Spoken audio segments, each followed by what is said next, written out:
Hello friends, तो कैसे हो आप सब? तो आज की जो हमारी क्लास है आपके यूपी टेट, सुपर टेट या सी टेट, ये चाहे जितने भी आपके टीचिंग एग्जाम हो जिसमें से आपका सीटीपी का जो क्वेश्चन पूछा जाता है ये बहुत ही महत्वपूर्ण है।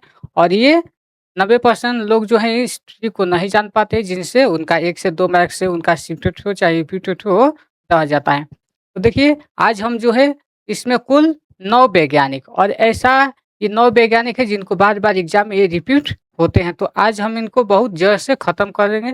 जिसमें पियाजे हैं जिन्होंने संज्ञानात्मक विकास का सिद्धांत दिया, कोहलबर्ग जिन्होंने नैतिक विकास का सिद्धांत दिया और जो वाइगोत्स्की साहब हैं जिन्होंने मनोसामाजिक विकास यानी जो सामाजिक सांस्कृतिक सिद्धांत दिए। और उसके बाद में जो आपका एरिक्सन है यानी एरिक एरिक्सन जिन्होंने मनोसामाजिक वैज्ञानिक का जो सिद्धांत दिया। और स्किनर है जिन्होंने प्रचालन अनुबंधन का सिद्धांत दिए हैं। उसके बाद आपको स्टर्नबर्ग हैं जिनकी तृतीय बुद्धि सिद्धांत है। और चोम्स्की हैं जिन्होंने भाषा विकास का सिद्धांत दिया। और बंदूरा हैं जिन्होंने प्रेक्षण अधिगम सिद्धांत और जो थॉर्नडाइक हैं जिन्होंने प्रयास एवं त्रुटि का सिद्धांत दिया। तो आज इनकी थ्योरी को हम जड़ से खत्म करने वाले हैं और ये आपके एग्जाम में आएगा, तो ये आपके लिए बहुत ही महत्वपूर्ण होने वाला है। तो इसलिए आपको इसको वीडियो के अंत तक रहना है, क्योंकि आपको एक बार में ये याद होगा और यही परीक्षा में ये बार-बार ये सवाल आएँगे। और यहाँ से अगर इन वैज्ञानिक को नहीं देखा तो आपका कोई भी टीचिंग एग्जाम किसी भी काम का नहीं होगा। तो चलिए हम एक-एक करके सारी चीज़ों को करते हैं। तो इसमें जो पहला है यानी जीन पियाजे जिन्होंने संज्ञानात्मक विकास का सिद्धांत दिया, जिन्होंने कॉग्निटिव डेवलपमेंट का सिद्धांत दिया। इन्होंने बोले कि जो बच्चे होते हैं वो नन्हे वैज्ञानिक यानी बच्चे क्या हैं? लिटिल साइंटिस्ट हैं। बच्चा क्या है? नन्हा वैज्ञानिक है।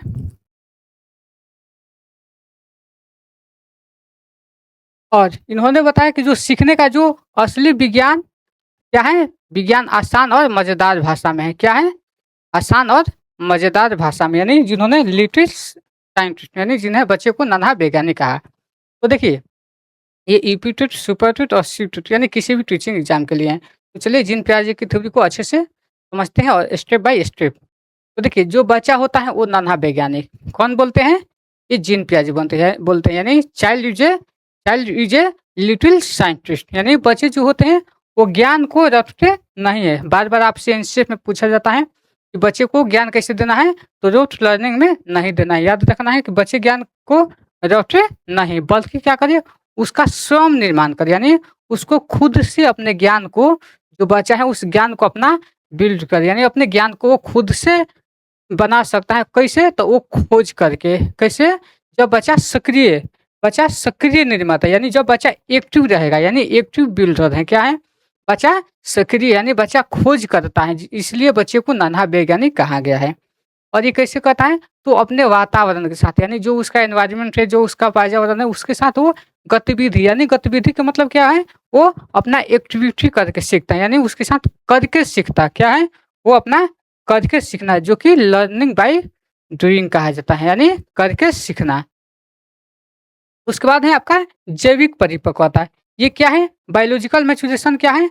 तो जो बच्चा होता है जैसे-जैसे उसकी उम्र यानी जब उसकी उम्र बढ़ती है, तो जो बुद्धि का जो विकास है वो क्या होता है? वो सरल से जटिल यानी सिंपल टू कॉम्प्लेक्स, यानी सरल से यानी जो आसान चीज़ें हैं, पहले बच्चा क्या करेगा? पहले आसान चीज़ों को रखना सीखेगा।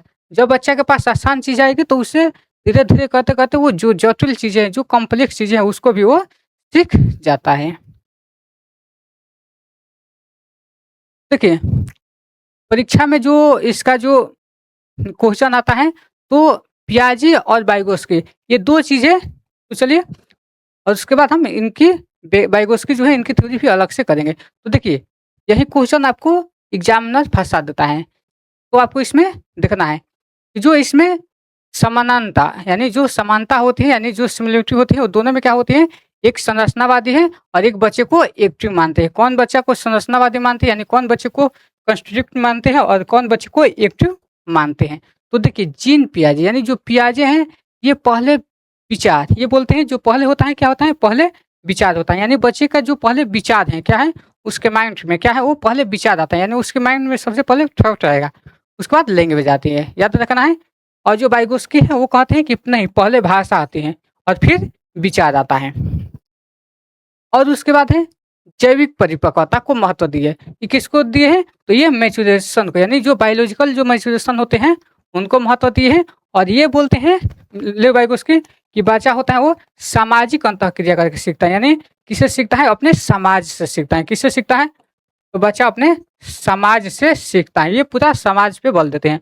और किस पे बोल देते हैं? कि जैविक परिपक्वता है, यानी बच्चा क्या है? नन्हा वैज्ञानिक है।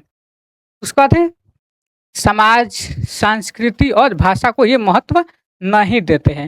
यानी जो जीन पियाजे है समाज, ध्यान में रखना है, समाज जो संस्कृति यानी जो सोशल है, जो कल्चरल है और जो लैंग्वेज है, इसको ये महत्व नहीं देते हैं। याद रखना है, यानी सोशल, कल्चर और लैंग्वेज, यानी SCL, SCL को ये महत्व नहीं देते हैं। और ये क्या कहते हैं? ये सबको ये महत्व देते हैं, बल्कि इसको क्या कहते हैं? इसको सबसे ऊपर रखते हैं। बच्चा कहाँ से सीखता है? तो समाज से सीखता है, संस्कृति से सीखता है और लैंग्वेज से सीखता है। तो ये किनके थ्रू? तो ये लेव वाइगोस्की के।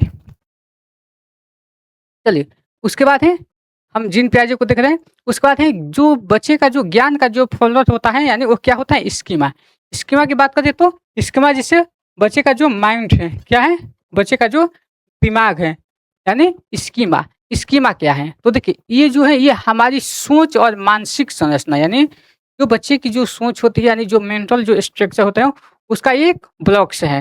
यानी जैसे अगर इसको आसान भाषा में देखें तो जो हमारा जो दिमाग का जो इंफॉर्मेशन जो फोल्डर है वो सूचनाओं को क्या करता है? वो व्यवस्थित करता है, वो सही तरीके से यानी एक ढंग से रखता है। यानी जैसे कि जब बच्चा क्या करता है? पहली बार गाय को देखता है, यानी जब पहली बार जो बच्चा है ये, अगर कोई बच्चा है अगर वो पहली बार गाय को देख रहा है, यानी वो काऊ को देख रहा है, तो क्या है उसके दिमाग में होता है कि जो 4 पैर और जिसके पूँछ वाले जानवर क्या होते हैं? वो काऊ होते हैं। यानी वो एक अपना नया फोल्डर बना लेता है। यही क्या है? यही स्कीमा है। तो स्कीमा से आपको समझ में आ गया। और स्कीमा ही बार-बार ये पूछा भी जाता है। और एक होता है संतुलन चक्र, जिसे इक्विलिब्रेशन इंजन कहा जाता है। इक्विलिब्रेशन इंजन क्या होता है? चलिए इस चीज़ को हम देखते हैं। जैसे इसमें देखें तो सबसे पहले आत्मसातकरण, यानी जिसे एसिमुलेशन कहा जाता है। एसिमुलेशन क्या होता है? ये बार-बार एग्जामिनर आपसे क्वेश्चन पूछता है। एसिमुलेशन यानी एसिमुलेशन क्या होता है? कि जो पुराना जो है, यानी पुराना जो जानकारी है, यानी जो पुराना जानकारी है और जो न्यू जानकारी, यानी ये क्या करता है? ये दोनों को सिर्फ ऐड कर देता है, यानी इसको जोड़ देता है। ये क्या करता है? इसको जोड़ देता है। अगर इसको जोड़ दिया तो क्या हुआ? वो आपका एसिमुलेशन हो गया। वो क्या हो गया?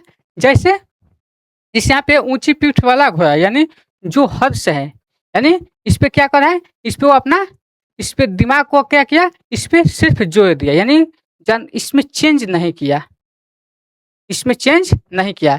जैसे बच्चे की स्कीमा में जो बातें बैठाई गई कि जो बच्चे यानी जो 4 पैर होते हैं और जिसके पूँछ होते हैं वो गाय होते हैं। लेकिन यहाँ पे जब बच्चे को हर्ष दिखाया गया तो क्या है? वहाँ पे बात यही कि जिसके ऊँची पीठ होता है वो क्या होता है? वो हर्ष होता है, यानी ऊँची पीठ वाला इसको घोड़ा कहा गया। उसके बाद है उसके बाद अब बच्चा क्या करेगा? अब बच्चा जब ऊँट को देखेगा, इसका भी ऊँचा पीठ है, यानी जो कैमल है, तो अब उसका जो असंतुलन, यानी यहाँ पे उसका जो संतुलन है वो बिगड़ गया है। यानी जो बच्चे के जो इक्विलिब्रेशन है क्या हुआ? यहाँ पे उसका खराब हो गया। क्यों? क्योंकि जब वो कैमल को, यानी जब वो ऊँट को देखता है तो उसके दिमाग में क्या आता है? कि ये भी क्या है? ये भी हर्ष है। क्या है? ये भी हर्ष है। अब उसके बाद अब क्या करता है बच्चा? अब बच्चे के पास जब उसका संतुलन जब बिगड़ जाता है तो उसको संतुलन, यानी उस चीज़ को क्या करेगा? वो संतुलन यानी बैलेंस बनाएगा। नहीं कि अगर जो जिसका ऊँची पीठ है उस क्या होते हैं? वो कैमल भी होते हैं और क्या है? वो हर्ष भी होते हैं। तो यहाँ पे वो संतुलन को यहाँ पे बनाए रखा, यानी यहाँ पे सिर्फ वो अपना बनाए रखा संतुलन। और जब वो एडेप्टेशन कर ले, यानी जब वो खुद को ढाले, यानी जब वो चीज़ों को मॉडिफाई कर दिया, यानी चेंज कर दिया, तो क्या है? वो एडेप्टेशन, यानी याद रखना जब बदलाव किया जाएगा तो वो एडेप्टेशन होगा। यानी जब बच्चे ने यहाँ पे क्या किया? यहाँ पे अपना ज्ञान को बच्चा बदलाव किया, तो यही है एडेप्टेशन यानी अनुकूलन। तो इस तरीके के आपके इंस्टीट्यूट के एग्जाम में पूछे जाते हैं। उसके बाद है, चलिए अब इनकी स्टेजेस पढ़ते हैं। इस स्टेजेस में क्या है कि ये बोलते हैं कि जो विकास होता है यानी ये 4 श्रेणियाँ यानी 4 स्टेज से होकर गुजरता है। तो आपको इस ट्रिक को भी याद रखना है, जो कि आपके एग्ज़ाम के लिए सबसे फ़ेमस ट्रिक है, एसपीसीएफ से याद रखना है। यानी एस से बात करें तो सेंसरी मोटर यानी जिसे संवेदीगामक अवस्था कहा जाता है और ये जो होता है ये 0 से 2 बरस तक होता है। याद रखना है ये 0 से 2 बरस यानी जो सेंसरी मोटर है वो 0 से 2 बरस का स्टेज होता है।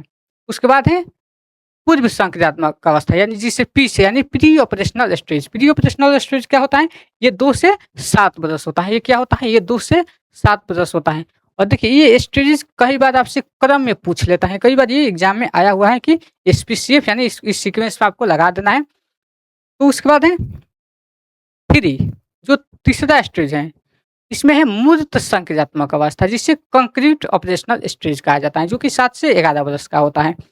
उसके बाद है चौथा यानी अमूर्त संक्रियात्मक अवस्था यानी जिसे फॉर्मल ऑपरेशनल स्टेज कहा जाता है। तो देखिए ये आपका 11 वर्ष से ऊपर का होता है। तो ये चारों इनके स्टेजेस हो गए और इनके जो स्टेजेस हैं और देखिए आपको सबसे ज़्यादा इस बात पर ध्यान देना है कि नोट करके कि ये जो चरण है ये जो गुणात्मक और अपरिवर्तनीय है ये क्या है? ये क्वालिटेटिव और इन्वेरिएशन यानी ये इसको चेंज नहीं किया जा सकता और कोई भी चरण छोड़ा नहीं जा सकता।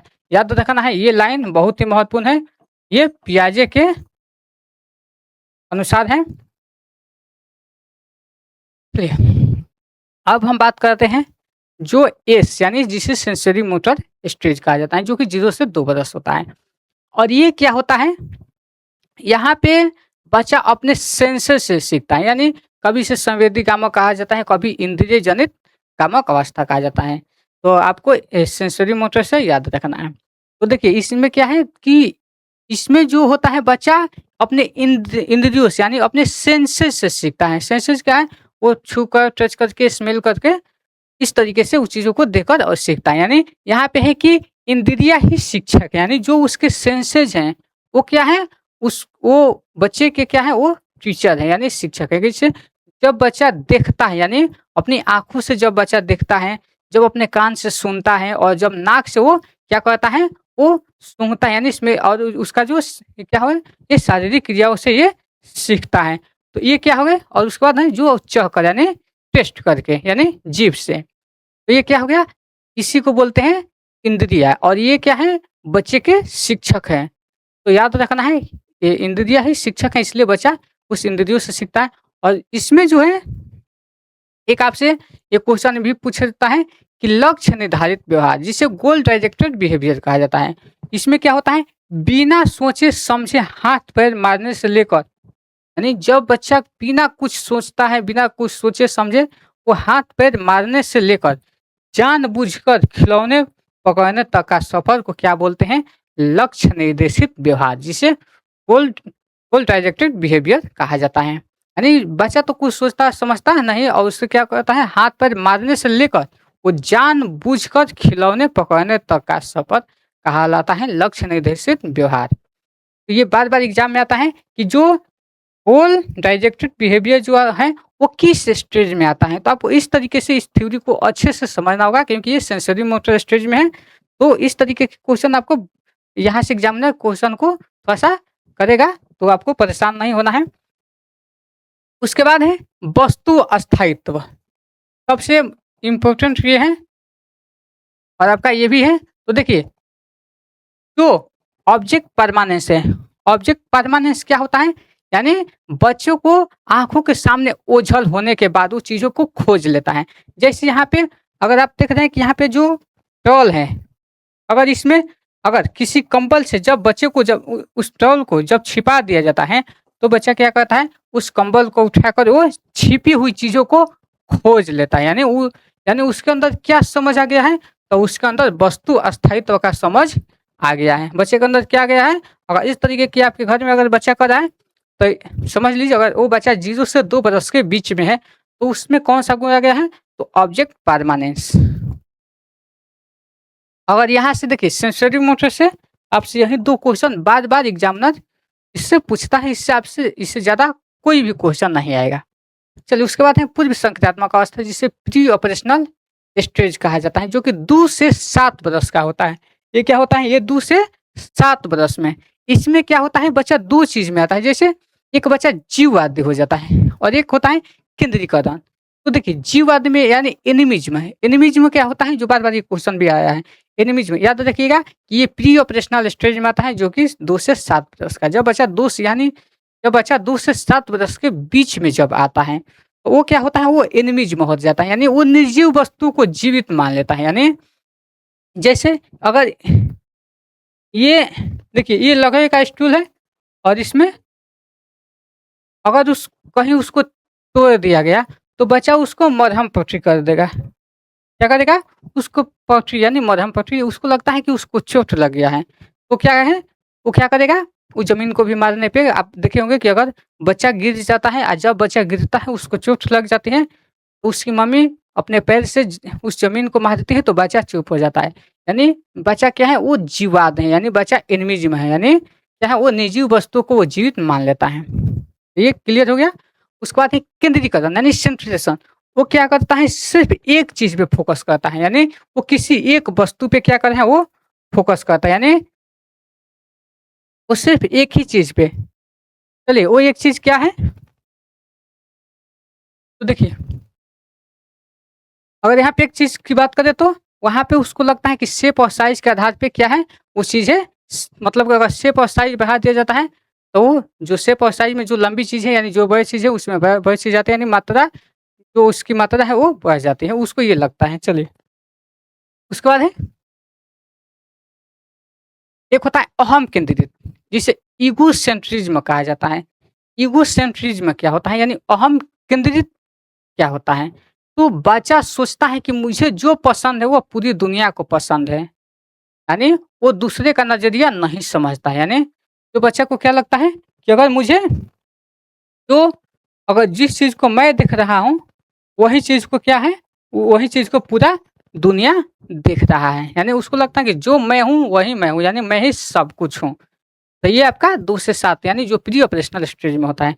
और उसके बाद है अनुत्क्रमणीयता यानी इरिवर्सिबिलिटी यानी इरिवर्सिबिलिटी, यानी यहाँ पे जो बचा होता है चीज़ों को उल्टा-पलटना नहीं कर लेता है। अगर बच्चे को जैसे आप सीधी प्रक्रिया जानता है, यानी उससे चीज़ों को वो उल्टा नहीं कर पाता है। यानी अगर बच्चों को ताला खुला आता है पर बंद करना नहीं। यानी अगर बच्चे को सीधी यानी बच्चा ताला खोल देगा लेकिन बंद नहीं कर पाएगा, तो उसे क्या है, उसे अपलटावी भी कहा जाता है। याद रखना है, उसे अपलटावी भी कहा जाता है। और किस स्टेज में है ये आपको बहुत ध्यान से इस चीज़ को समझना होगा। जैसे अगर बच्चे को आप 3+2 तो बच्चा 5 कर लेगा, लेकिन अगर बच्चे को कहिएगा कि 5-2 तो वो बच्चा यहाँ पे वो उसको दिक्कत आएगी, और जब ये कठिनाई आएगी तो बच्चा पूर्व संक्रियात्मक अवस्था में है। याद रखिएगा, जो कि 2 से 7 बरस का है। उसके बाद है जब यहाँ से जब बच्चा जब बड़ा होता है, यानी जब 7 बरस यानी जब 7 से 11 बरस के बीच में आता है, जब बच्चा कंक्रीट ऑपरेशनल स्टेज में आता है, जिसे मूर्त संक्रियात्मक अवस्था में। तो याद रखिएगा, जैसे ही इस स्टेज में आता है, तो याद रखिएगा कि यहाँ तक का जो भी है पूर्व संक्रियात्मक अवस्था में जो भी दिक्कतें आ रही है, वो सारा चीज़ यहाँ पे बच्चे का यहाँ पे ज्ञान आ जाता है। जैसे वो शेप और साइज, यानी इसमें देखिए दोनों में क्या है, यहाँ पे दोनों में जो क्वांटिटी है वो सेम है। यहाँ पे आप देख रहे हैं, यहाँ पे जो मात्रा है वो सेम है, लेकिन इसका जो साइज है वो छोटा है और इसका जो साइज है वो मतलब लंबा है, लेकिन दोनों में जो क्वांटिटी है, जो मात्रा है वो सेम है।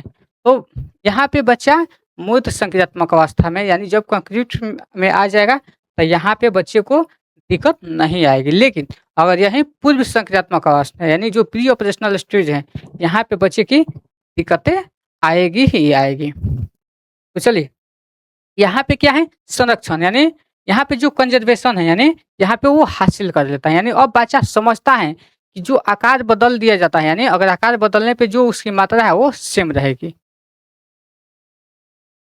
जैसे अगर मिलिट्री का सांप, यानी अगर गोल मिलिट्री को सांप बनाने से उसका वजन कम नहीं होता, यानी अगर उसका जो गोल मिट्टी को साफ बना देंगे तो उसका वजन जो है वो कम नहीं होगा। और जो पानी का जो गिलास होता है उसको लगता है कि अब लग जाता है कि जो छोटे होते हैं जो चौड़े गिलास का जो पानी होते हैं लंबे पतले गिलास से डालने पर पानी की जो मात्रा है वो बराबर ही रहेगा। उसके बाद है और इसमें सीरिएशन यानी क्रमबद्धता, यानी अब क्या करेगा जिस तरीके से जो लंबाई है यानी वो अपना एक सीरीज में वो लगाना शुरू कर देगा, वहाँ पे इसको ज्ञान आ जाएगा। यानी तो याद रखना है सीसीएस जिसे कहा गया है, यानी सीरिएशन, क्लासिफिकेशन और सेंट्रेशन याद रखना है। सीसीएस से आपको याद रखना है, सीसीएस से याद रखिएगा। सीसीएस इसका ज्ञान 7 से 11 वर्ष में जो कंक्रीट ऑपरेशनल स्टेज में है। तो इसमें बच्चा क्या होता है कि जो वस्तु को उसकी जो लंबाई है या वजन है उसके क्रम में वो लगाना सीख जाता है। और क्लासिफिकेशन क्या है यानी वर्गीकरण क्या है, तो यहाँ पे होता है बच्चा चीज़ों को उनकी जो विशेषता है उसके आधार पर अलग अलग वो ग्रुप में बांटेगा, यानी कौन सा किस शेप में है किस साइज में है वहाँ पे वो क्लासिफिकेशन करने लगेगा। उसके बाद है बच्चा में पलटावी, यानी यहाँ पे बच्चा अब यहाँ पे बच्चा जब 2+3 को 5 कर पाता था लेकिन 5-3 को वो नहीं कर पाता था, लेकिन यहाँ पे उसका जो पलटावी जो गुण है वो यहाँ पे आ गया है। किस अवस्था में, तो ये मूर्त संख्यात्मक अवस्था में इसका जो गुण है वो आ गया है, यानी वो बर्फ से पानी और पानी से बर्फ वो बना लेगा। उसके बाद है डिसेंट्रेशन, ये बार बार एग्जाम में आया है कि विकेंद्रीकरण क्या होता है। तो विकेंद्रीकरण क्या है कि अब जो बच्चा होता है समस्या के कई पहलुओं पर वो एक साथ ध्यान दे सकता है। तो डिसेंट्रेशन जो है ये मूर्त संक्रियात्मक अवस्था का भाग है, याद रखिएगा। उसकी जो चौड़ाई क्या है, ऊंचाई क्या है और उसका जो रंग क्या है, यानी वो सारी चीज यहाँ पे वो समझ पाता है और अपने ध्यान को वो केंद्रित कर लेता है। तो ये रहा मूर्त संक्रियात्मक अवस्था। उसके बाद है अमूर्त, जिसे औपचारिक संक्रियात्मक अवस्था भी कहा जाता है, जिसे फॉर्मल ऑपरेशनल स्टेज, जो कि 11 से ऊपर का। और यहाँ पे बच्चा के पास जो चीजें नहीं भी है उस चीजों को वो कर पाता है, यानी जिसमें इसे निगमन विधि याद रखिएगा। इसमें आगमन विधि भी, यानी वो बच्चा क्या है वो आगमन तर्कना, यानी आगमन तर्कना का ज्ञान यहाँ पे आ जाता है, यानी सरल से आसान चीजों को, और यहाँ से क्या है वो जटिल से भी जटिल चीजों को कर पाता है। तो देखिए अमूर्त चिंतन क्या है, जो चीजें सामने नहीं है उसका भी बच्चे के अंदर अपना ज्ञान आ जाता है। जैसे जैसे जो प्यार है, जो न्याय है, यानी जो जटिल जो मैथ है उसके बारे में वो सोचना वो शुरू कर देगा, यानी जिसे परिकल्पित निगमन तर्क, यानी जिसे हाइपोथेटिकल डिडक्टिव रीजनिंग कहा जाता है। ये कई बार एग्जाम में पूछा गया है, ये परिकल्पित निगमन तर्क। तो देखिए इसमें क्या होता है कि वैज्ञानिक की तरह क्या है वो परिकल्पना बनाना और समस्याओं को मानसिक रूप से समाधान को खोजना शुरू कर देता है। और यहाँ पे जो किशोर होते हैं वो अहम केंद्रित, यानी एडोलेशन में क्या होता है, यानी किशोरों को लगता है कि हर कोई मुझे ही नोटिस कर रहा है। किसमें, तो जब बच्चा 12 से 18 वर्ष, यानी जब किशोरावस्था में, यानी यहाँ पे बच्चे के पास तरह तरह का अपना आइडिया आने लगेगा, वो उदाहरण से नियम की ओर चला जाएगा। याद रखिएगा ये क्या है, यहाँ से वो उदाहरण से नियम और जटिल से सरल चीजों को वो कर पाता है। और यहाँ पे मूर्त, अमूर्त से मूर्त याद रखना है।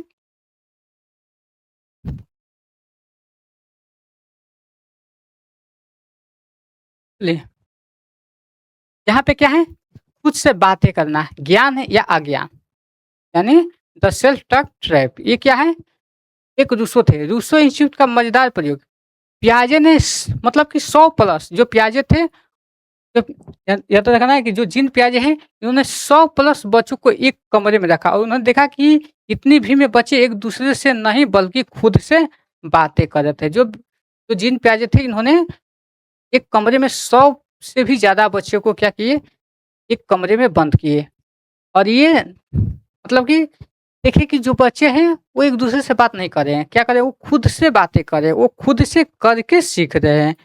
तो इसीलिए बोलते हैं कि जो बच्चा होता है वो नन्हा वैज्ञानिक होता है। यानी आपको एग्जाम पॉइंट में रखना है कि जो पियाजे के अनुसार है बच्चे खुद से बात करना यह दर्शाता है कि उसमें जो संज्ञानात्मक जो अपरिपक्वता यानी जो कॉग्निटिव जो इम्यूनिटी है यानी जो उसके अंदर जो संज्ञानात्मक जो अपरिपक्वता है, यह ज्ञान का क्या है, ये अभाव है। यानी तो पियाजे ने यह निष्कर्ष निकाला कि इसे अहम केंद्रित वादता यानी जिसे इसे ईगोसेंट्रिज्म स्पीच कहा और वाइगोस्की ने इसे ही प्राइवेट स्पीच कहा है। याद रखना है, वाइगोस्की ने इसी को प्राइवेट स्पीच और पियाजे ने इसे ईगोसेंट्रिक स्पीच यानी इसे अहम केंद्रित और वाइगोस्की से प्राइवेट स्पीच जिसे निज वाक्य कहा जाता है और इसे इनर स्पीच भी कहा जाता है वाइगोस्की के अनुसार। याद रखना है आपको इनर स्पीच। तो देखिए आपको जो कक्षा में जो पियाजे का जो प्रयोग है किस पे था, तो इस पे एजुकेशनल इम्प्लीकेशन टेस्ट बुक यानी एक शिक्षक के रूप में आपको क्या करना चाहिए और क्या ना करना चाहिए। तो देखिए सीधी सी बात है कि बच्चे को पुरस्कार और दंड नहीं देना चाहिए और ना उसको पनिशमेंट देना है और नतीजा क्या है उसके नतीजे पे नहीं उसके किस पे फोकस करे, नतीजे पे नहीं उसके जो ज्ञान है उस पर फोकस करे और यहाँ पे रटने पे बल नहीं देना है और आपको पाठ्यक्रम को बच्चों की आयु के अनुसार उस पर बनाए रखना है, सीखने की प्रक्रिया पे ध्यान देना है और बच्चे को स्वयं खोज यानी बच्चा खोज करके यानी बच्चा क्या है खुद ही अपना सर्च करके सीखेगा। तो इस तरीके के रखना है आपको कि बच्चा क्या है नन्हा वैज्ञानिक है यानी बच्चा क्या है यहाँ पे लिटिल साइंटिस्ट है। इस तरीके के ऑप्शन को आपको देकर सही से ऑप्शन को ठीक करना है और यही आपके एग्जाम में क्वेश्चन ऐसे आएंगे। और जो जैविक जो परिपक्वता है जो विचार पहले आता है भाषा बाद में, ये सब आपके जीन पियाजे और ये क्या है सक्रिय अन्वेषण निर्माता है और ये भौतिक पर्यावरण से अंतः क्रिया करके सीखता है और ये क्या है ये गुणात्मक भिन्नता है। तो चलिए उसके बाद है कोहलबर्ग का नैतिक विकास का सिद्धांत। कोहलबर्ग ने नैतिक विकास का सिद्धांत दिया। चलिए इनके सिद्धांत को देखते हैं। देखिए जो लॉरेंस कोहलबर्ग और नैतिकता का जो विज्ञान है ये क्या थे, ये जो अमेरिकी मनोवैज्ञानिक थे और जीन पियाजे से ये प्रभावित हैं। कई बार ये सीटेट में आपसे पूछ लेता है कि किससे प्रभावित हैं, तो ये जीन पियाजे से प्रभावित हैं और इन्होंने प्रयोग यानी 10 से 16 बरस के 72 लड़कों पर और 11 नैतिक कहानियों का अध्ययन किया। यानी कितने पे किए, तो 72 लड़कों पे इन्होंने प्रयोग किया और इसका क्या था कि सही और गलत। देखिए एक नैतिकता है, नैतिकता क्या है, तो सही और गलत की पहचान करना। यानी जो सही और गलत की जो पहचान होती है वो जन्मजात नहीं होती है, वो किससे सीखी जाती है, वो समाज से सीखी जाती है। तो यही नैतिकता है कि सही और गलत। देखिए हिंज की कहानी यानी हिंज क्योंकि ये बहुत ही फेमस है। तो देखिए ये एक थे हिंज और हिंज की जो पत्नी थी वो बीमार थी। यानी इनकी जो कहानी है वो हिंज की दुविधा सिद्धांत की मेन नींव है। तो देखिए ये रहे बेचारे हिंज और ये रही उनकी वाइफ। तो इनकी वाइफ को एक बीमारी हो गया था, बहुत ज़्यादा खतरनाक बीमारी था और हिंज के पास पैसे नहीं थे और वो जो दवाई थी वो सिर्फ इन्हीं डॉक्टर के पास वो दवा थी जिनसे इनकी बीमारी का जो इलाज है वो हो सकता था। तो हिंज ने जब इनके पास आए तो ये जो डॉक्टर थे ये बोले कि मैं ऐसे किसी को नहीं दे सकता, मैंने इस पे बहुत रिसर्च किए हैं और यहाँ पे मुझे बहुत पैसे चाहिए। और ये बहुत ही मतलब कि उस जो मेडिसिन था उसको बहुत ही ज़्यादा दामों पे ये डिमांड कर रहे थे और हिंज के पास पैसे नहीं थे। तो हिंज के पास दुविधा हुई कि अगर दवा नहीं तो मेरी बीवी मर जाएगी। और वो क्या किए कि उनके जब मन में आया कि इसको हम क्या करें, अगर चोरी करते हैं तो क्या होगा, मुझे पुलिस पकड़ लेगी, मुझे सज़ा मिलेगा।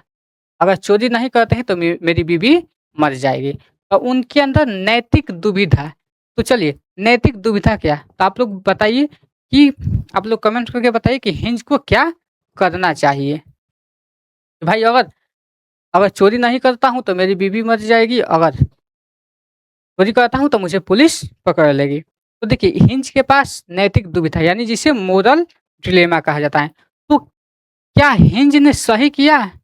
यानी सही या गलत के बीच क्या फँस जाना, यानी निर्णय ना ले पाना। यानी अब उसके अंदर दुविधा होगी कि मैं करूँ तो क्या करूँ? तो जब आपका मतलब कि आपने सीटेट का एग्ज़ाम दिया और आपको लगा कि मतलब कि मैं इस फॉर्म को कि मेरे पास पैसे नहीं हैं और आपको सीबीएसई ने बहुत ज़्यादा इसमें आपको फ़ी का डिमांड कर दिया। तो आप क्या करेंगे? या तो चोरी करेंगे या तो फॉर्म नहीं भरेंगे। तो आपके पास नैतिक दुविधा आई। इसी को बोलते हैं मोरल डिलेमा। उसके बाद है नैतिक तर्कना। अब सही गलत चुनने की सोच की प्रक्रिया, यानी कोहलबर्ग को हाँ या ना से नहीं, पीछे के तर्क से मतलब था। यानी अब यहाँ से क्या था, ये पीछे के, यानी अब इसमें से इन्होंने चोरी को चुना या अपनी बीवी को मतलब कि ऐसे ही मर जाने दिया जाए। तो किसी एक को चुनना। तो आप लोग कमेंट करके बताइए कि इनको क्या करना चाहिए। तो यही है आपका मोरल रीजनिंग। उसके बाद देखिए इन्होंने 3 प्रकार के अपना स्टेज दिए। जिससे पहला प्री कन्वेंशनल स्टेज कहा जाता है, जिसे पूर्व संक्रियात्मक अवस्था कहा जाता है। ये होता है आपका 4 से 10 बरस का। क्या होता है ये? जो प्री ऑपरेशनल जो स्टेज होता है, याद रखिएगा, प्री ऑपरेशनल और कन्वेंशनल और आपका पोस्ट कन्वेंशनल, ये यही 3 स्टेज आता है। तो देखिए जो आपका जो स्टेज 1 है, इसमें क्या होता है कि जो प्री कन्वेंशनल स्टेज है, इसमें 4 से 10 बरस होता है और जो कन्वेंशनल है इसमें आपका 10 से 13 बरस। उसके बाद है पोस्ट कन्वेंशनल, जिसमें आपका 13 बरस से ये ऊपर का। चलिए उसके बाद है ये आपका लेवल 1। लेवल 1 में यानी जो प्री कन्वेंशनल स्टेज है, ये है 4 से 10 बरस का। और ये जो है इस अवस्था में बच्चे में नैतिकता शून्य होता है। क्या होता है? इसमें बच्चे के अंदर जो नैतिकता होती है वो 0 होती है। और ये क्या होता है? इसका जो नियंत्रण होता है सही और गलत के फैसला पूरी तरह से बाहरी लोग, यानी वो माता-पिता के हाथ में होता है। यानी यहाँ पे बच्चा क्या करता है? सही और गलत में किसी एक को चुनना। जैसे बच्चे ने अगर होमवर्क करा है, इसलिए अगर कि यहाँ पे बच्चा क्या होता है? साझा से बचने के लिए, यानी याद रखना है, साझा से बचने के लिए। देखिए यहाँ पे है हर लेवल में 2 स्टेज हैं। यानी लेवल 1 में, तो देखिए लेवल 1 के 2 चरण कौन-कौन से हैं? एक डर है और एक स्वार्थ है। डर क्या है और स्वार्थ क्या है? यानी तो देखिए जब स्टेज 1 में जब जाता है तो बच्चे के अंदर दंड एवं आज्ञा पालन, जिसे पनिशमेंट एंड ऑब्डियंस कहा जाता है। यानी यहाँ पे मम्मी मारेगी इसलिए होमवर्क करना है। ये क्या है? ये डर से उसके अंदर क्या आई? वो नैतिकता आई। किससे? तो बच्चे के अंदर फ़ियर आया कि अगर मैं होमवर्क नहीं करता हूँ तो मम्मी हमको मारेगी। तो क्या है? बच्चा साझा से बचने के लिए कर रहा है। तो ये आपका लेवल 1 है और जिसे ये प्री कन्वेंशनल स्टेज में आता है। उसके बाद है स्टेज 2 में, याद रखिएगा, ये स्टेज 2 में आता है जिसे टिट फॉर टैट कहा जाता है। ये होता है जैसे को तैसा, याद रखना है। ये है जैसे को तैसा स्टेज। इसमें क्या है कि तुमने मेरी पेंसिल तोड़ दी तो मैं भी तुम्हारी पेंसिल को तोड़ देता हूँ। तो ये क्या हो गया? ये जैसे कि तैसे अवस्था इसे कहा गया है। उसके बाद है उसके बाद लेवल 2 में क्या है? जो कन्वेंशनल है, इसमें क्या होता है? ये अपना परंपरा जो नियम है, वो समाज है, इन चीज़ों को क्या है? वो मानता है। जो नियम है उसको भी मानेगा, समाज को भी मानेगा और जो परंपरा है उसको भी मानेगा। इसमें क्या होता है? जब 10 से 13 वर्ष की जब बच्चा होता है तो क्या है? समाज के जो नियम होते हैं, परंपरा है और जो उसकी रूढ़ियाँ हैं उसको मानना वो शुरू कर देता है। यहाँ पे जो नैतिकता समाज और दूसरे को नज़रिए पर आधारित है। यानी यहाँ पे जब बच्चा क्या है? दूसरे को, अगर दूसरे अच्छा करें तो उसको भी लगता है कि हाँ, ये नियम सेम है और ये अच्छा है और हमको नियम भी मानना चाहिए। अब इसमें भी जो 2 चरण हैं, याद रखना है, यहाँ पे लेवल 3 है और स्टेज 6 है। चलिए इसमें है यहाँ पे अच्छा लड़की अच्छा लड़का बनना है। यानी यहाँ पे जो है, यहाँ पे क्या करना है? जो कन्वेंशनल लेवल पे आता है तो ये क्या है? वो अच्छा बनना है। यानी समाज की नज़रों में वो हीरो बनता है। क्या करता है? वो समाज की नज़रों में वो हीरो बनता है। जैसे मैं मेहनत करूँगा तो सब मेरी तारीफ़ करेंगे, यानी स्वीकृति और प्रशंसा पा रहा है। वहाँ पे क्या कर रहा है वो? कि अगर मैं मेहनत करूँगा तो मुझे क्या लोग मुझे तारीफ़ करेंगे। अगर मैं ये वर्क कर रहा हूँ लोग मुझे अच्छा मानते तो वो अच्छा बनना का कोशिश आपके बार-बार इस शिफ्ट में पूछा जाएगा कि एक एक जो बच्चा है वो अच्छा बनने के लिए दूसरों को मदद कर रहा है इसलिए ताकि मुझे लोग अच्छा कहें तो क्या है वो लेवल 2 में है जो कन्वेंशनल स्टेज में है और इसे गुड बाय और गुड गर्ल ओरिएंटेशन कहा जाता है। उसके बाद है यहाँ पे जो स्टेज 4 है इसमें है लॉ एंड ऑर्डर यहाँ पे क्या है वो रेड लाइट क्रॉस नहीं करना चाहिए। यहाँ पे क्या है जैसे ही रेड लाइट आता है तो वो उसको लगता है कि अब यहाँ पे स्टॉप हो जाना चाहिए क्योंकि ये नियम सबके लिए है क्योंकि इसे समाज मानता है। अब यहाँ से बच्चे के अंदर क्या होती है पोस्ट कन्वेंशनल जब बच्चा 13 बरस से ऊपर जाता है यानी तो कोहलबर्ग के अनुसार बहुत कम लोग इसे सर्वोच्च स्तर तक पहुँच पाते हैं। तो देखिए यहाँ पे क्या होती है वो समाज के नियम को वो नहीं मानता है। वो क्या कहता है वो खुद के फैसले को मानता है। वो अपने अंदर की सुनता है यानी अपने अंदर की बात को सुनता है। तो देखिए यहाँ पे क्या हो गया कि जो स्टेज 5 है याद रखिएगा कुल स्टेज 6 है और लेवल आपका 3 है। तो देखिए यहाँ पे सामाजिक अनुबंध जिसे सोशल कॉन्ट्रैक्ट कहा जाता है। तो ये क्या है ये नियम समाज के लिए बने हैं। अगर किसी नियम से नुकसान हो रहा है तो ऐसे नियम को बदल देना चाहिए। तो क्या है ये जो स्टेज 5 है जिसे सामाजिक अनुबंधन सिद्धांत कहा जाता है और स्टेज 6 में वो सार्वभौमिक नैतिक सिद्धांत ये क्या कहता है यहाँ पे दूसरे की जान बचाने के लिए खुद को जान खतरे में वो डाल देता है। जिस तरीके जैसे भगत सिंह भगत सिंह और महात्मा गांधी तो इस तरीके के क्या हो जाएंगे वो सत्य की चीज़ों को सुनते हैं और इसे कहा जाता है सार्वभौमिक नैतिक सिद्धांत यानी इसे यूनिवर्स इथिकल थ्योरी कहा जाता है। तो यही है यहाँ पे तो कुल परंपरागत है वो 4 से 10 वर्ष ये बाहरी से सीखता है यानी यहाँ पे वो अपना सजा और स्वार्थ का यही चीज़ें है। और एक क्वेश्चन यहाँ से भी बार-बार पूछा जाता है। चलिए कि इनको क्रिटिसाइज़ किया गया है यानी आप देखते हैं कि हर जो वैज्ञानिक है इनकी आलोचना होती है। तो इस सिद्धांत की आलोचना कौन किए थे? तो ये कैरोल गिल्गन किए थे। याद रखिएगा ये बार-बार ये आपके एग्ज़ाम में पूछा जाता है कि ये किसको कौन किए हैं? तो कैरोल गिल्गन और ये जीन पियाजे से भी ये थ्योरी इंस्पायर्ड है तो ये भी आपको समझ में रखना है। न्याय और जो नियम है उस पे आधारित है ये कि इस पे सिर्फ मेल यानी यहाँ पे ये देखा गया कि जो कैरल गिल्गन थे वो कहा है कि कोलबर्ग का जो सिद्धांत है वो केवल पुरुषों पर आधारित है। किस पे है? तो वो सिर्फ मेल पर है यानी वो पुरुषों पर तो इसलिए इसकी देखभाल को नैतिकता को नज़रअंदाज करता है और इसको सांस्कृतिक पक्षपात यानी यह मुख्य रूप से पश्चिमी संस्कृति पर केंद्रित है। तो याद रखना है यहाँ पे महिलाओं की कोई बात नहीं की गई इसलिए इनकी थ्योरी को आलोचना किया गया है। आप इनकी थ्योरी को इस तरीके से भी याद रख सकते हैं। सजा पाई सामान लिया याद रखना है आपको कि जो पहला स्टेज है कि सजा पाई यानी सजा पाई मतलब यहाँ पे दंड एवं आज्ञा पालन और उसके बाद सामान लिया यानी जैसे को तैसा यानी लेन देन यानी जो स्टेज या इसे स्टेज 1 में सजा पाई क्योंकि दंड एवं आज्ञा पालन ये हो गया और स्टेज 2 में आपका सामान लिया यानी जैसे को तैसे कहा गया और स्टेज 3 में अच्छा लड़की लड़का यानी अच्छा बनो यानी साजा पाई सामान लिया अच्छा बना समाज में रहा अधिकार मांगा और भला किया। तो इस तरीके से ये थ्योरी को आप आसान से अपने ट्रिक में इसको याद कर सकते हैं और ये बहुत ही 1 से 2 बार यानी साझा पाई सामान लिया अच्छा बना समाज में रहा अधिकार मांगा और भला किया। तो इनकी थ्योरी को बहुत अच्छे से अगर आपको लगता है कि थ्योरी मुझे याद नहीं हो रही है आप 1 से 2 बार इस चीज़ को देखिएगा ये ऑटोमेटिक आपका याद हो जाएगा। ये शिक्षा की भूमिका क्या होनी चाहिए? वही बातें हैं बच्चे को रटवाना नहीं है, बच्चे को क्या करना है बच्चे को उसके सामने अपना तर्क रखना है एज ए टीचर बच्चे के सामने 2 तरह का कि कौन सा रास्ता सही है, कौन सा रास्ता गलत है, बच्चे खुद ही डिसीजन लेंगे। अगर डिसीजन लेते हैं तो मोरल मतलब उसे मोरल तर्कना कहा जाता है और नहीं ले पाते हैं तो जिसे मोरल डिलेमा कहा जाता है।